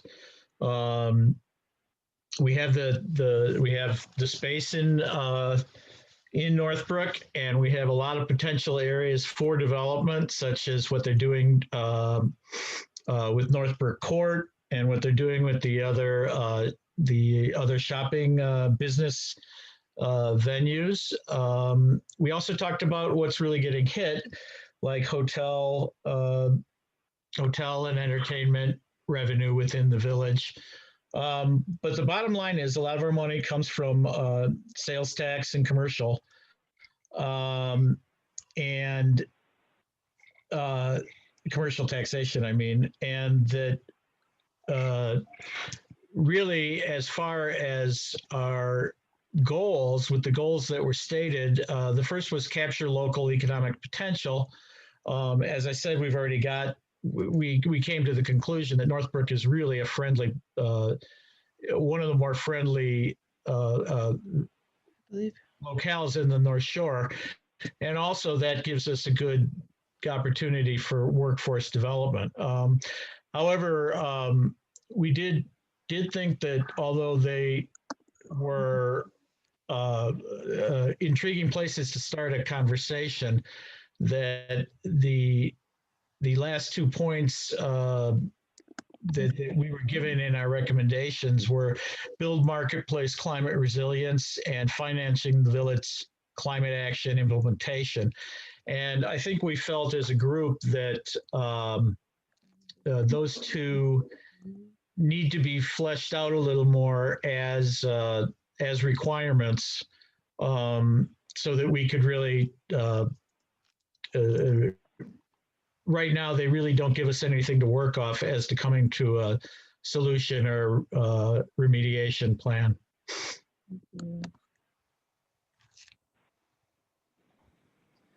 Excellent. I'm sorry, were you done?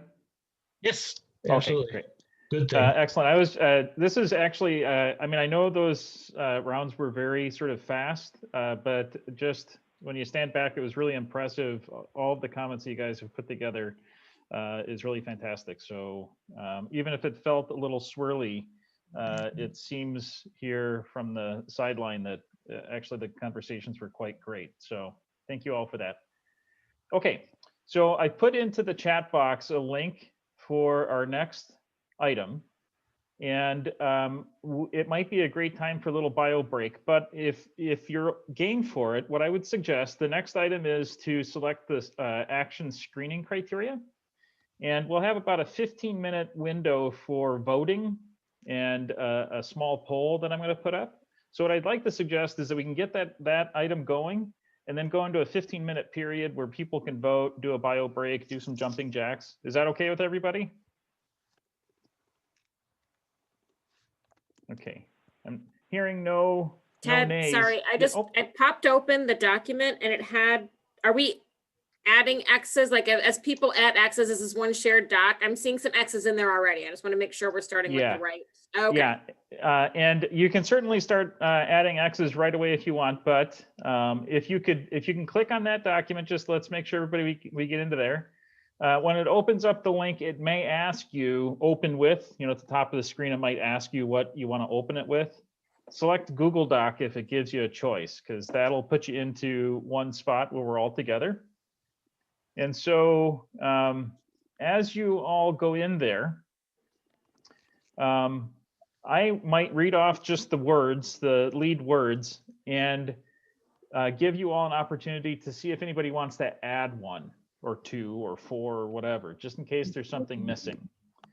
But while you get in here, into the document here, I'm just going to sort of reiterate, we talked briefly about this at the kickoff meeting. What's the point of these screening criteria? Okay, so what's going to be happening here over the next couple of months as you all collaborate together, we collaborate to create a series of potential actions that for each one of the sections, we'll discover that we'll end up with more actions than we can reasonably handle. And that's okay, it's a normal process. And we also will start to recognize that some actions feel a little bit more effective or more Northbrook appropriate than others. And so what we want to do is we're going to be reviewing those actions a couple of ways. One, as I stated before, we will be doing GHG modeling. So those sections that relate to GHG inventories, we'll be doing modeling and helping to sort of guide some of those decisions. On the climate adaptation side, we can certainly also provide input from our background and experience in terms of where things might be most effective and lesser effective. But a very important way to make sure that it's Northbrook appropriate is to have you folks review those actions against some criteria that you select, so that you can evaluate each action that ends up on the draft list against a few criteria. And so these words will translate into the Action Finder document, and you'll actually be rating each one of the saved actions or created actions against the words that we select today, okay?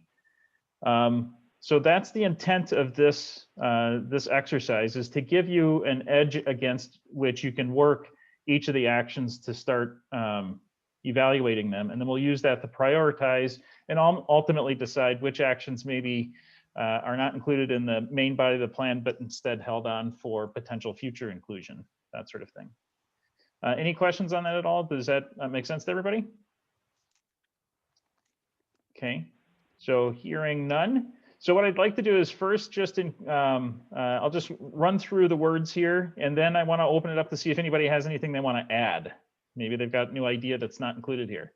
So the words that are in here as an example are support, impact of implementation, equity of implementation, potential for success, effectiveness, affordability, cost of business as usual, cost of living, existing, oops,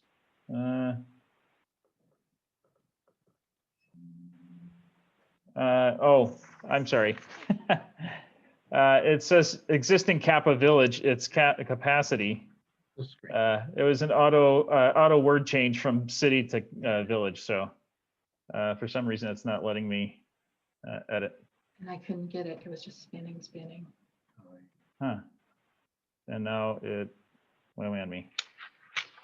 Sorry, Google is not usually error prone, but I'm having an error with it. Today is error prone. Is it? Well, I'm sorry. Now I'm looking at a swirling screen. Me too. Okay. I'm on mute, I think. Oh, I'm sorry. sorry, Ted. I thought I was on mute. Trying to. No, figure it's this good. out. It's good. It's we have some alignment here. I'm sorry. So Google is acting up on I think all of us. Is anybody able to be in the document right now? Yeah, Is I'm in anybody the in there? document. Yeah.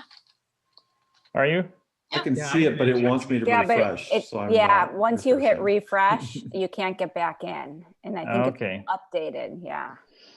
Well, I'm sorry. I'm not sure why that is the case.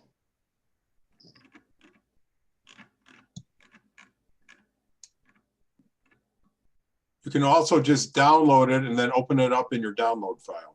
Yeah, that might be a wise thing to do. I'm not sure that it'll share back Our answers your won't be exits. shared then unless it's opened in Google Docs, yeah. Right. Actually, you know what? I have a workaround. If you give me one moment, I can give you a link to directly into a Word document. We'll just get rid of Google. I'm sorry about this.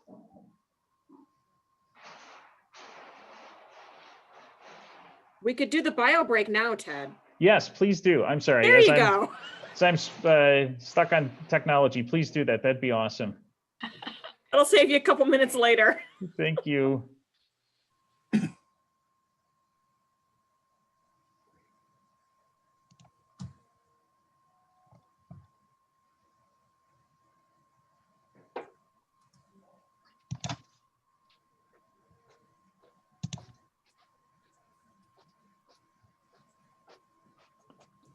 Okay. All right. Sorry for the technology awkwardness here. So there is this other link here should open up a Word document. And we ought to all be able to be viewing the same Word document.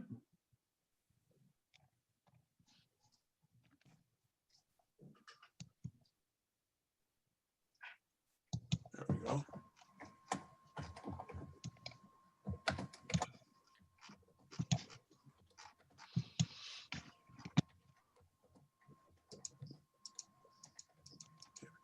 Ted, I was able to get into the first link, so it's still in Google Docs, and I was able to edit now. So will the Word doc still gather all responses?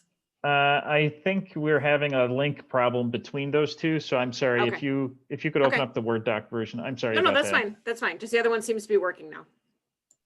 I think it's because we left it. I'm not really sure what's happening. Usually that works quite well for me, but Yeah, I can't edit the Word document. It's not letting you edit? No. Man, what is? Okay. It's letting me edit.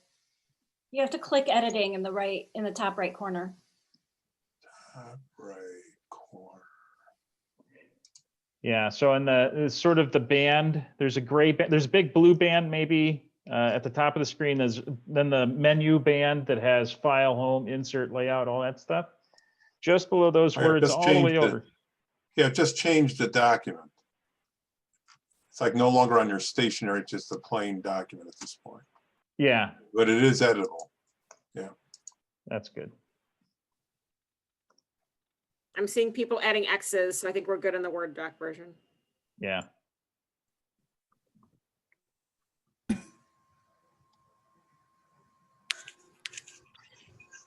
I'm unable to find anything. How do I get on to any of the documents? Okay, so can you see in the chat? I just put a link in the chat. It should be the bottom message in the chat. Patty, are you on an iPad or a computer? iPad, but I'm in the chat now. Maybe that'll work. Okay, because I'm not sure if you can access it on the iPad. I know Robin tried and it might not have worked.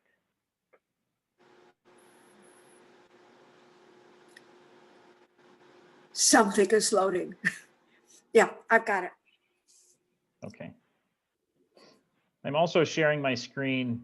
If that, hopefully that's showing up just in case anybody can't.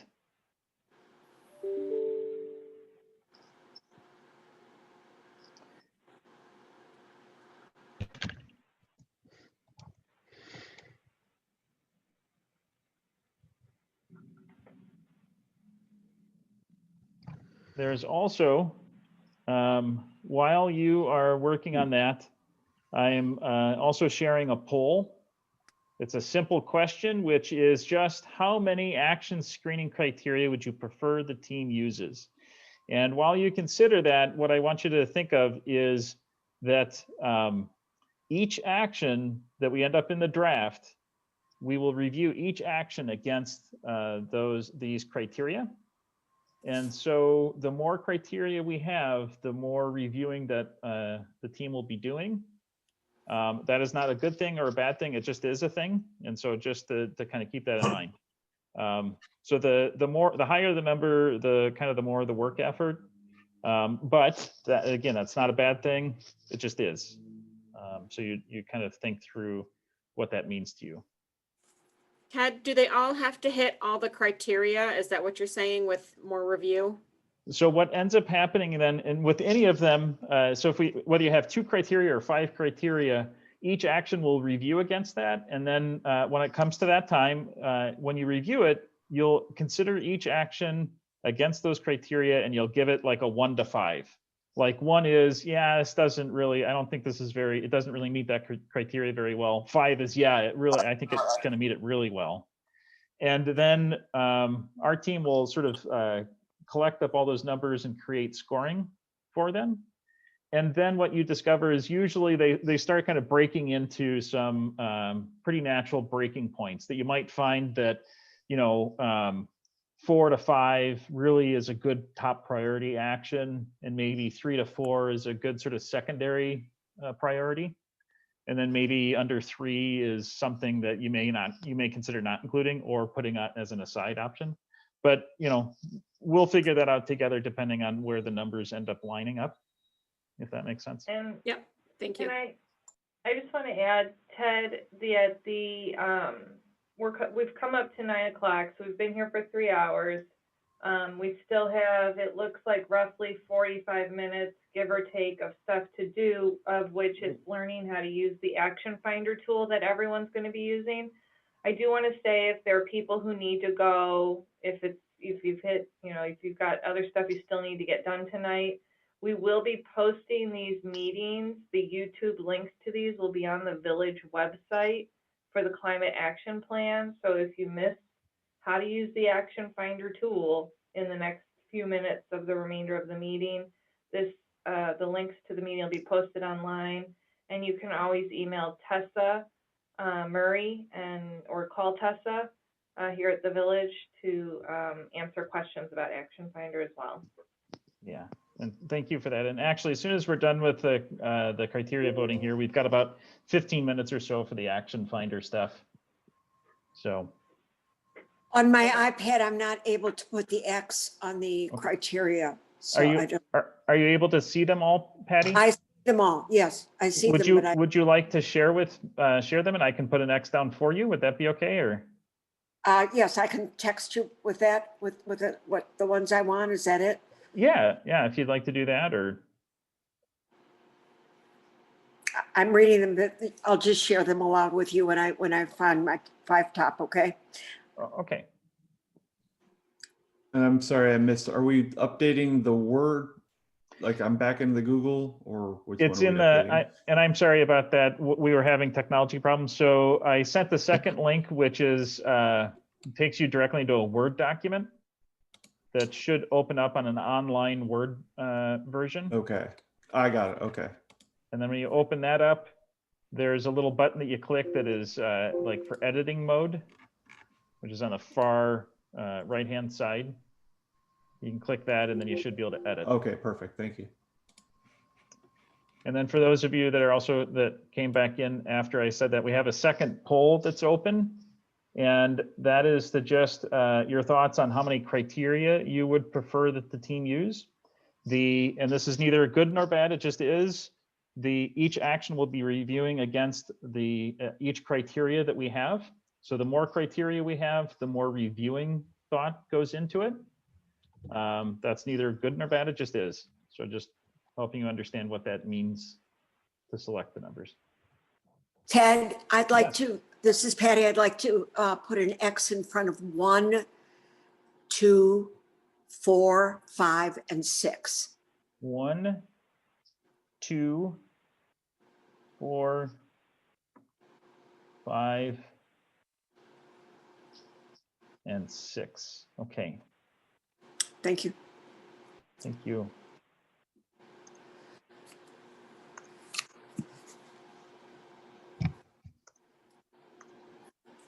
All right.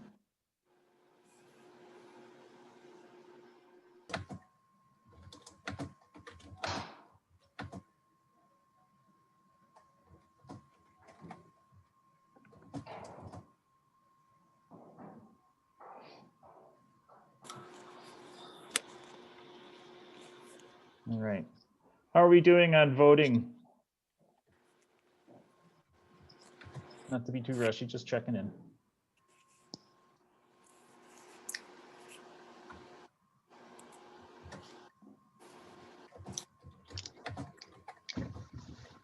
I don't have the vote anymore either. I'm not sure what disconnected here, but I don't have the vote, the voting ability.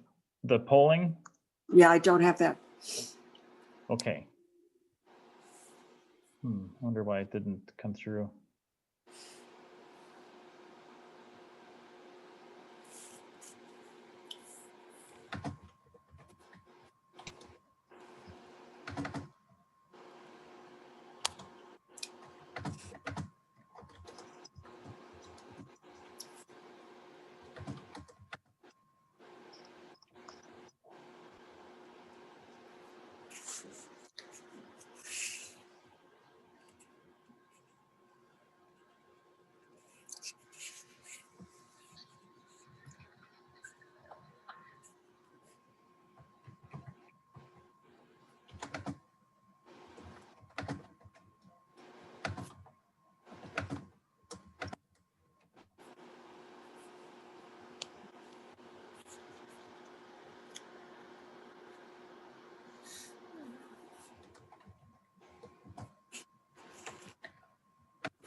How are we doing? Anybody still working on the criteria, putting the X's down? You wouldn't mind just doing a shout out so I know?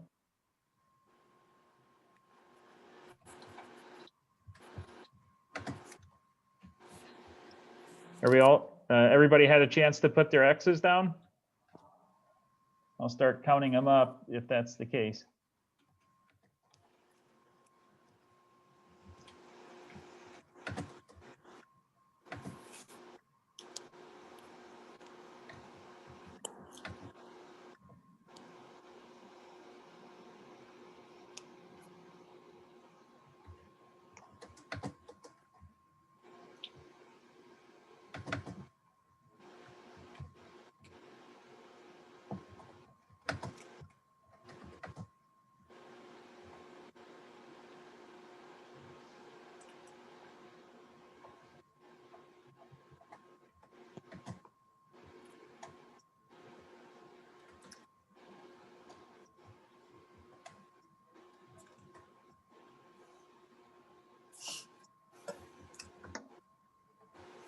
Okay.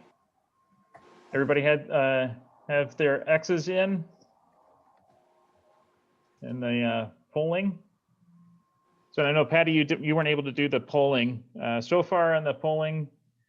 So the question was how many criteria, whether you wanted use 2 criteria, 3 criteria, 4 criteria, or 5 criteria. And Patty, I don't know if you want to shout out an answer or send me an answer. I can add it into the numbers here. 4. 4. Okay. All right. Everybody done? Anybody not done? Okay, hearing nothing. So we have a tie between 3 criteria and 4 criteria. I'm just ending the polling. I'm going to share the results. It'll show 3 as winning, but you'll notice that there is 8, and Patty just voted for 4 criteria, and I didn't find a way where it didn't let me actually add it physically. So there is actually 8 and 8 on those. And so just looking at the top score getters,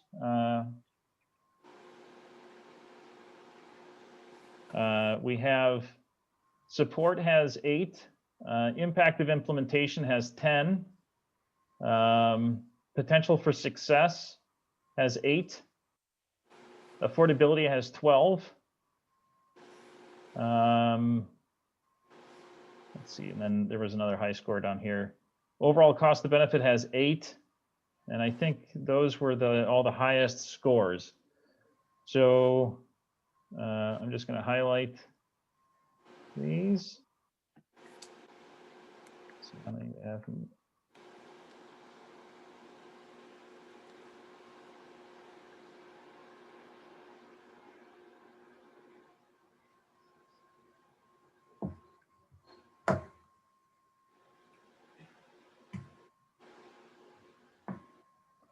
So we actually, unless my count's off, which is entirely possible because the screen's dinky for me, we actually have 5 if we go 8 and above. And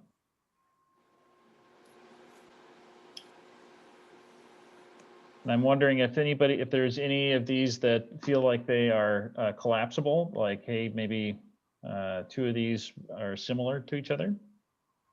But we have, maybe cost of I'm sorry. living and equity could be combined, or like cost of living could be included in equity, but it doesn't look like that one got enough votes. Yeah, so you were saying, I'm sorry, I missed the part, cost of living and affordability. Yeah, definitely. Yeah, I think you're totally right that they could relate to each other pretty well. So right now, in terms of our top vote getters, we have support, impact of implementation, potential for success, affordability, and overall cost to benefit. It's possible, just looking to sort of see if we can get it to 4. One possibility could be to consider blending overall cost to benefit with affordability. I could look to work on verbiage for that if that was of interest to the team. And then that would put you at 4 criteria. Any, I think I like feeling? overall cost to benefit is the overarching one. Affordability is a subset, kind of, if it goes in that direction. I think they can be combined though, yeah. That is a good point. Is there any concern with us combining those 2 together? Is there anybody that would speak against that? Which ones are you combining again, Ted? Number 6, affordability, with number 17, overall cost to benefit. And exactly how that gets worded. I don't think so. You don't think? I think that would be fine. Okay, thank you. All right.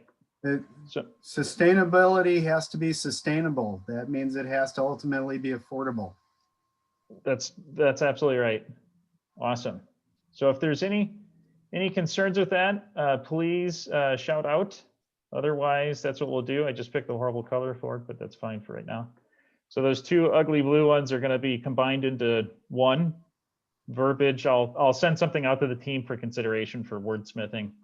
But support, impact of implementation, potential for success, and overall cost to benefit / affordability. Okay, that sound good? Any concerns with that? Ted, remind me, were you expecting everyone to use the Action Finder tool between now and the next meeting? Yeah, and that's what we're going to do now. Okay, yeah, okay.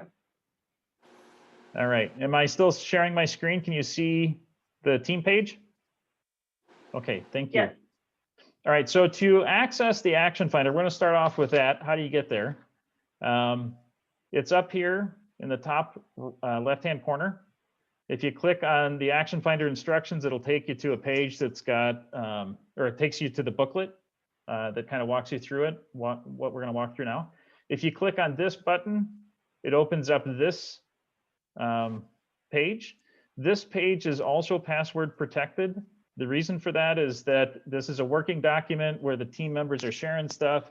And it'd be really easy for people to accidentally mess up the team's work. So we want to make sure that the team has access to it, but is able to work together on that.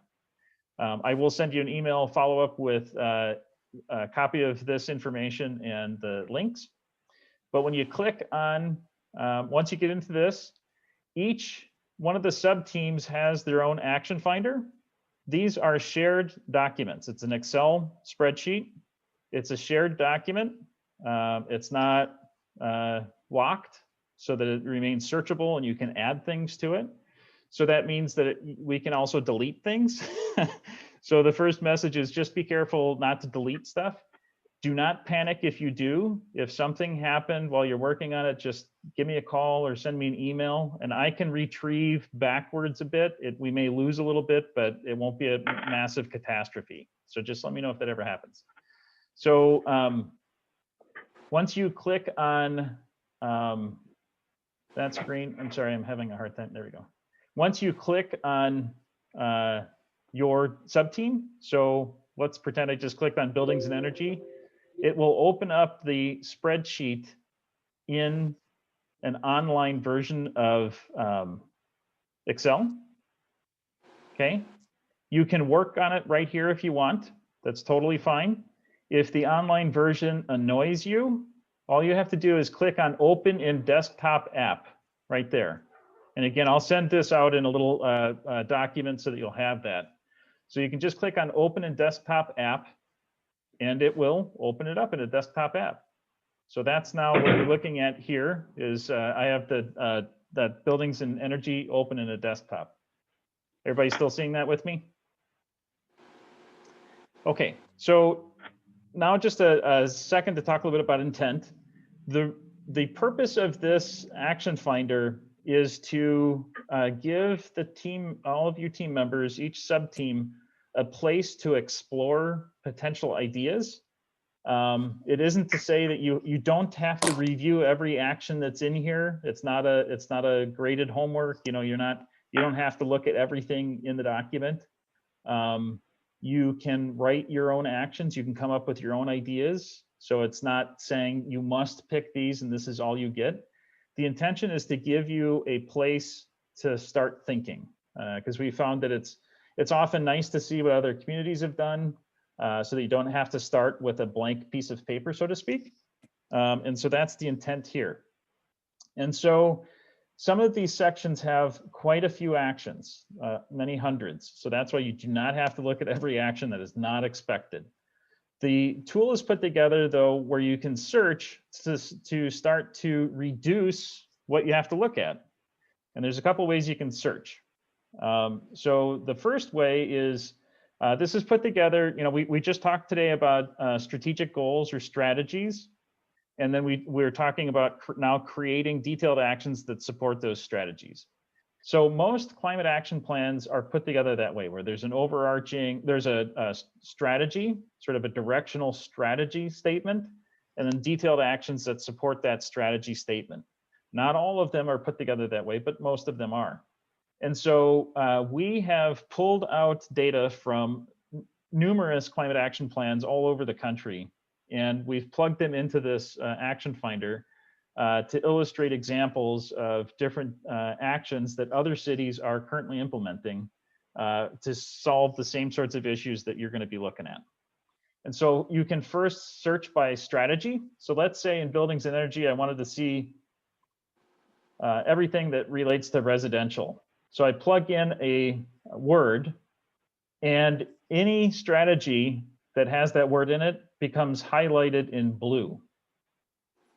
So any action word that you're looking for, you can plug in there and it'll find, and you can scroll through and start seeing other communities. You can also search based on the detailed action itself. So solar. So now everything that has solar that appears in it shows up. You could also search by, now through some drop-down filters, you can search by the example cities, the cities that have these actions in their climate action plan or sustainability plan. You can search based on cost, and not all of the actions have any cost representation, so it's not consistent, but those that do, you can search by that. You can also search by time frame, whether it was intended to be a near-term, mid-term, or a long-term action. And again, not every action has that, but many do. You can search based on the scale of the action. Is it intended for a citywide or village-wide impact, or is it just related to municipal operations? You can also search based on what kind of action is it? Is it an example, like we're going to put solar panels on all of the municipal buildings? Or is it an incentive? We're going to pay you $50 to put solar on your house. Or we're going to make the building permit process easier for you if you put solar on your house. Or is it an advocation, which is also education, like educating the public or advocating for change with the state? Or is it a requirement? You must do something. So you can search based on those types. You can also search based on the example city that it came from. So if any of these cities, like for instance, Evanston's in here, so you can get a quick shot at what's Evanston doing, for instance. Or you can search based on the size of the city. So some of the cities are, if you want to search based on less than 50,000, over 300,000, between 150 and 300, etc. You can search on size, or you can search based on the year that it was implemented. Okay, so that's all the search functions, and that is intended to help collapse some of these lists, which are quite large, and help you sort of zero in on things that you're interested in looking at. That's one way of using it. Was there a question? Okay. The other way is you can just sort of scroll through and see stuff that interests you, right? So if the searching makes you feel frustrated or you don't like certain, then you don't need to do it that way either. You can just sort of scroll through. So what to do is you find things that you are interested in.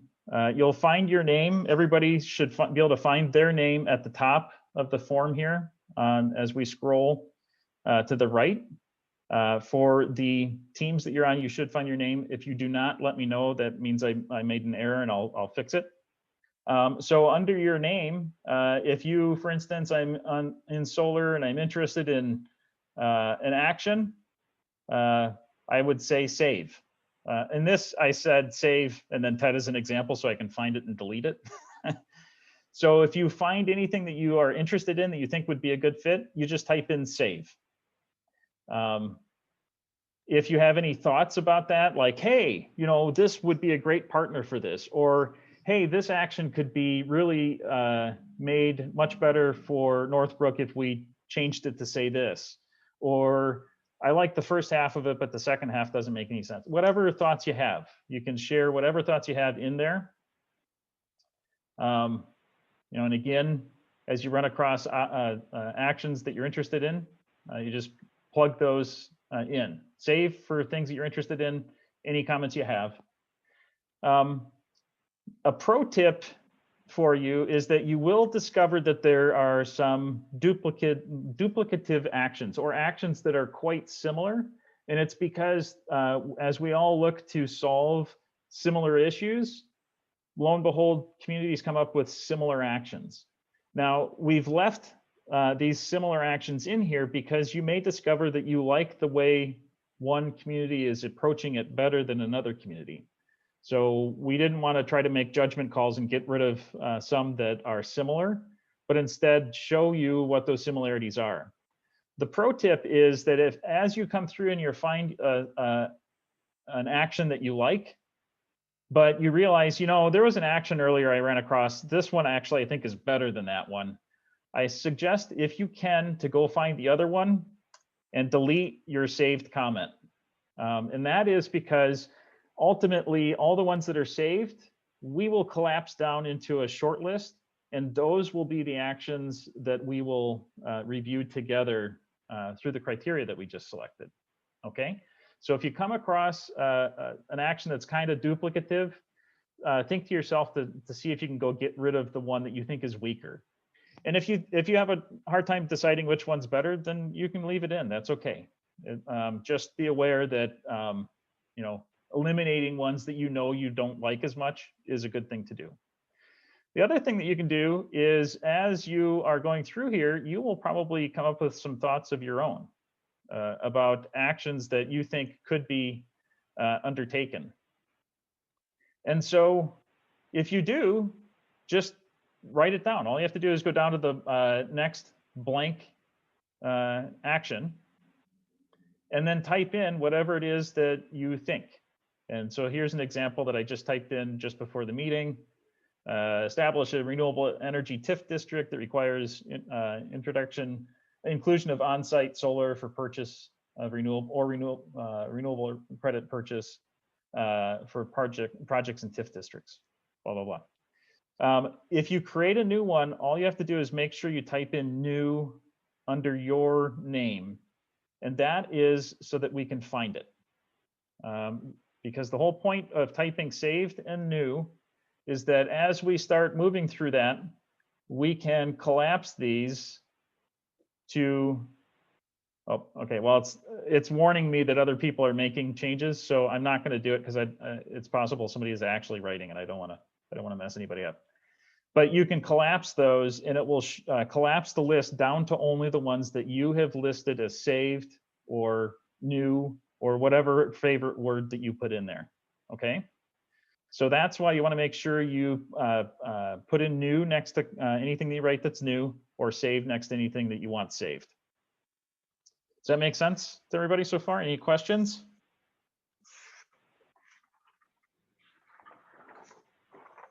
I would just say if you're feeling overwhelmed or confused or worried you're going to have questions while you're working on it, the tutorial will be on the Village website. You can watch this clip and you feel free to call or email Tessa or me.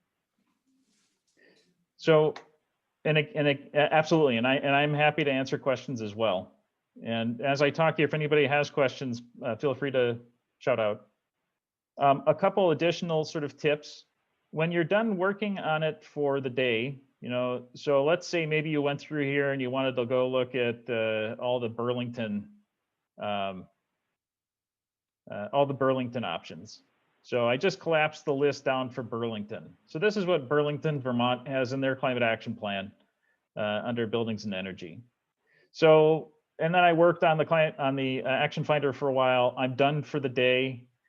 One thing you want to make sure you do is try to remember to go back through and unselect the filters so that the next person doesn't come in and accidentally see just part of them. They may not realize that they're looking at just part of the list, okay?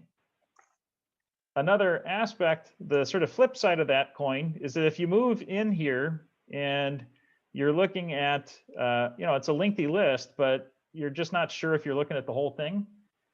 If you look off to the far left-hand side, you'll see the numbers for the cells. If those numbers are not in sequential order, if there are gaps, then that means somewhere there's a collapse happening. And all you have to do is look for that icon where it's a filled in funnel, and then go to that and reselect all, and you will then be seeing everything again. Okay, so as you leave, try to unclick any filters that you had, and as you come in, you may want to just do a quick check to make sure that the filters are not triggered, so that you're seeing everything. Okay. The same thing goes for, there are some options here. If you are a pro Excel user, you could, for instance, if I'm happen to be in reviewer 9 column, if I do want to look at all of this stuff here, I could hide the other views. This I encourage only for folks that feel comfortable using Excel. You can do that. You just hide it. And now you can, if you're reviewer 8, you can see all this stuff closely. If you do that, do please be certain to come back in and unhide so that the other reviewers don't get lost. The reverse tip is if you come in here and if you're reviewer 1, 2, 3, 4, whatever, and you're not seeing your review number and the review numbers are starting higher than where you are, that means you're hidden. And so all you have to do is just highlight between those 2 cells, whatever's showing up, and unhide, and it will, it should make you appear. If you have any problems at all, absolutely just let me know. I'm more than happy to support anybody, okay? Hey, Ted, can 2 people work at the same time on the same document? You can have more than one person working on it. You have to be a little bit careful of some of the, being aware that other people are making changes. And so, for instance, that's why I did not collapse this, because if I'm not working in my own lane, I could accidentally mess up somebody else. And because I don't have a lane on this, I could easily mess somebody else up. But as long as you stay in, putting comments in your lane, you can both work on it. There may be some conflicts if you look to shrink the list down. That I'm not totally certain. But you'll know it if it happens, because suddenly half of them might disappear. And if that's the case, just don't panic. Just understand somebody must have collapsed the views. I've never had anybody tell me that that's an issue, but it's possible. Okay. The other thing that I'm going to point out is down here. So this is, it's an Excel spreadsheet. Down here for buildings and energy, you're seeing just one tab. Some of the sub-teams, for instance, green space and tree canopy, have more than one tab. So for green space and tree canopy, you'll see that there's a tab that's green space, and there's another tab called heat island. And that is because they're dealing with similar considerations. And some climate action plans define things in different ways. So we have tabs that relate to what the climate action plans, where they came from, what they called things. So some of them, you'll find that there's maybe more than one tab, and you'll just want to be aware of that. So when you open it up for the first time, just check down here and see if you've got 1 tab, 2 tabs, what have you. And you'll want to look at each one of the tabs. And again, you don't have to look at every single action, but do explore in each one of them.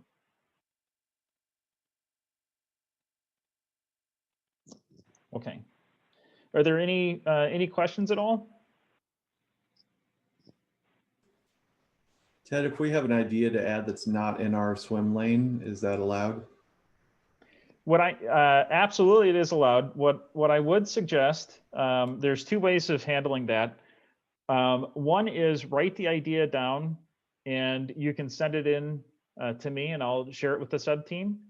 The other is, if you know folks on the other sub team, feel free to send them an email and say, hey, you can copy me on it also.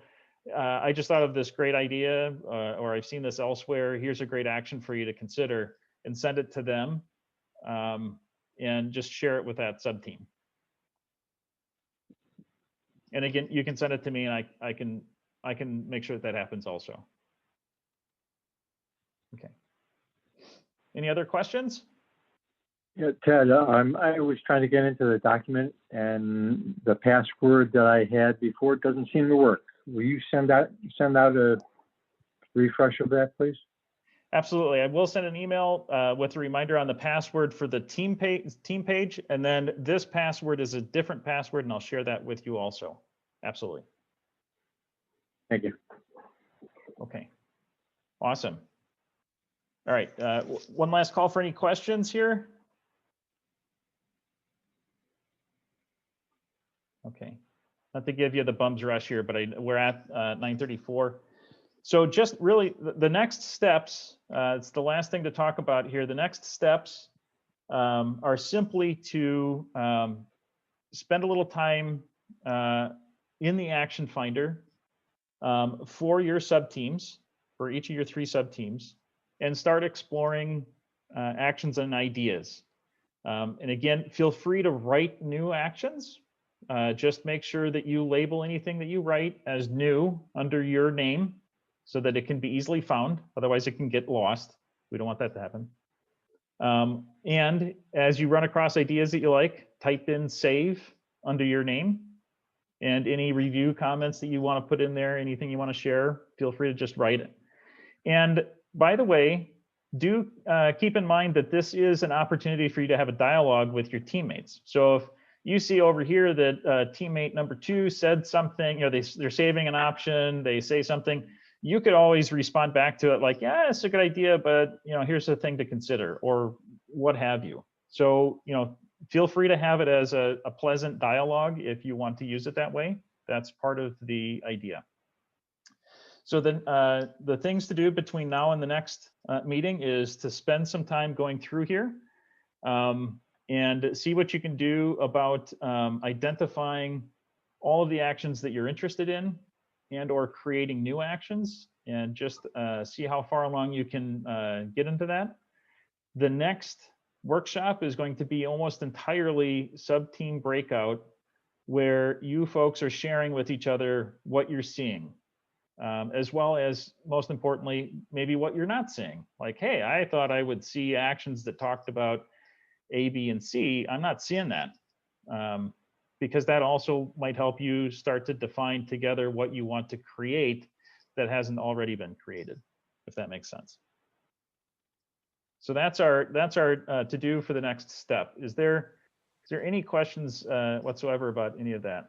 Yeah, Ted, between now and then, will you be circulating to us the criteria that we chose so that we can use that or have it in mind when we're going through these actions?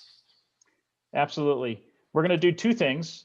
First, we're going to take that criteria and we're going to plug it into the team page so it's there for you. It'll show up under today's date, under today's workshop. So it'll be there and you can find it in the future. And I'm more than happy to send it out as a part of the email too. The other thing that we're going to do is those 4 criteria we're going to plug them. You don't need to worry about it now, but when it gets to that point in time, we're going to plug those words in to the right spot. So when we're ready to do the review, those words will appear. Okay.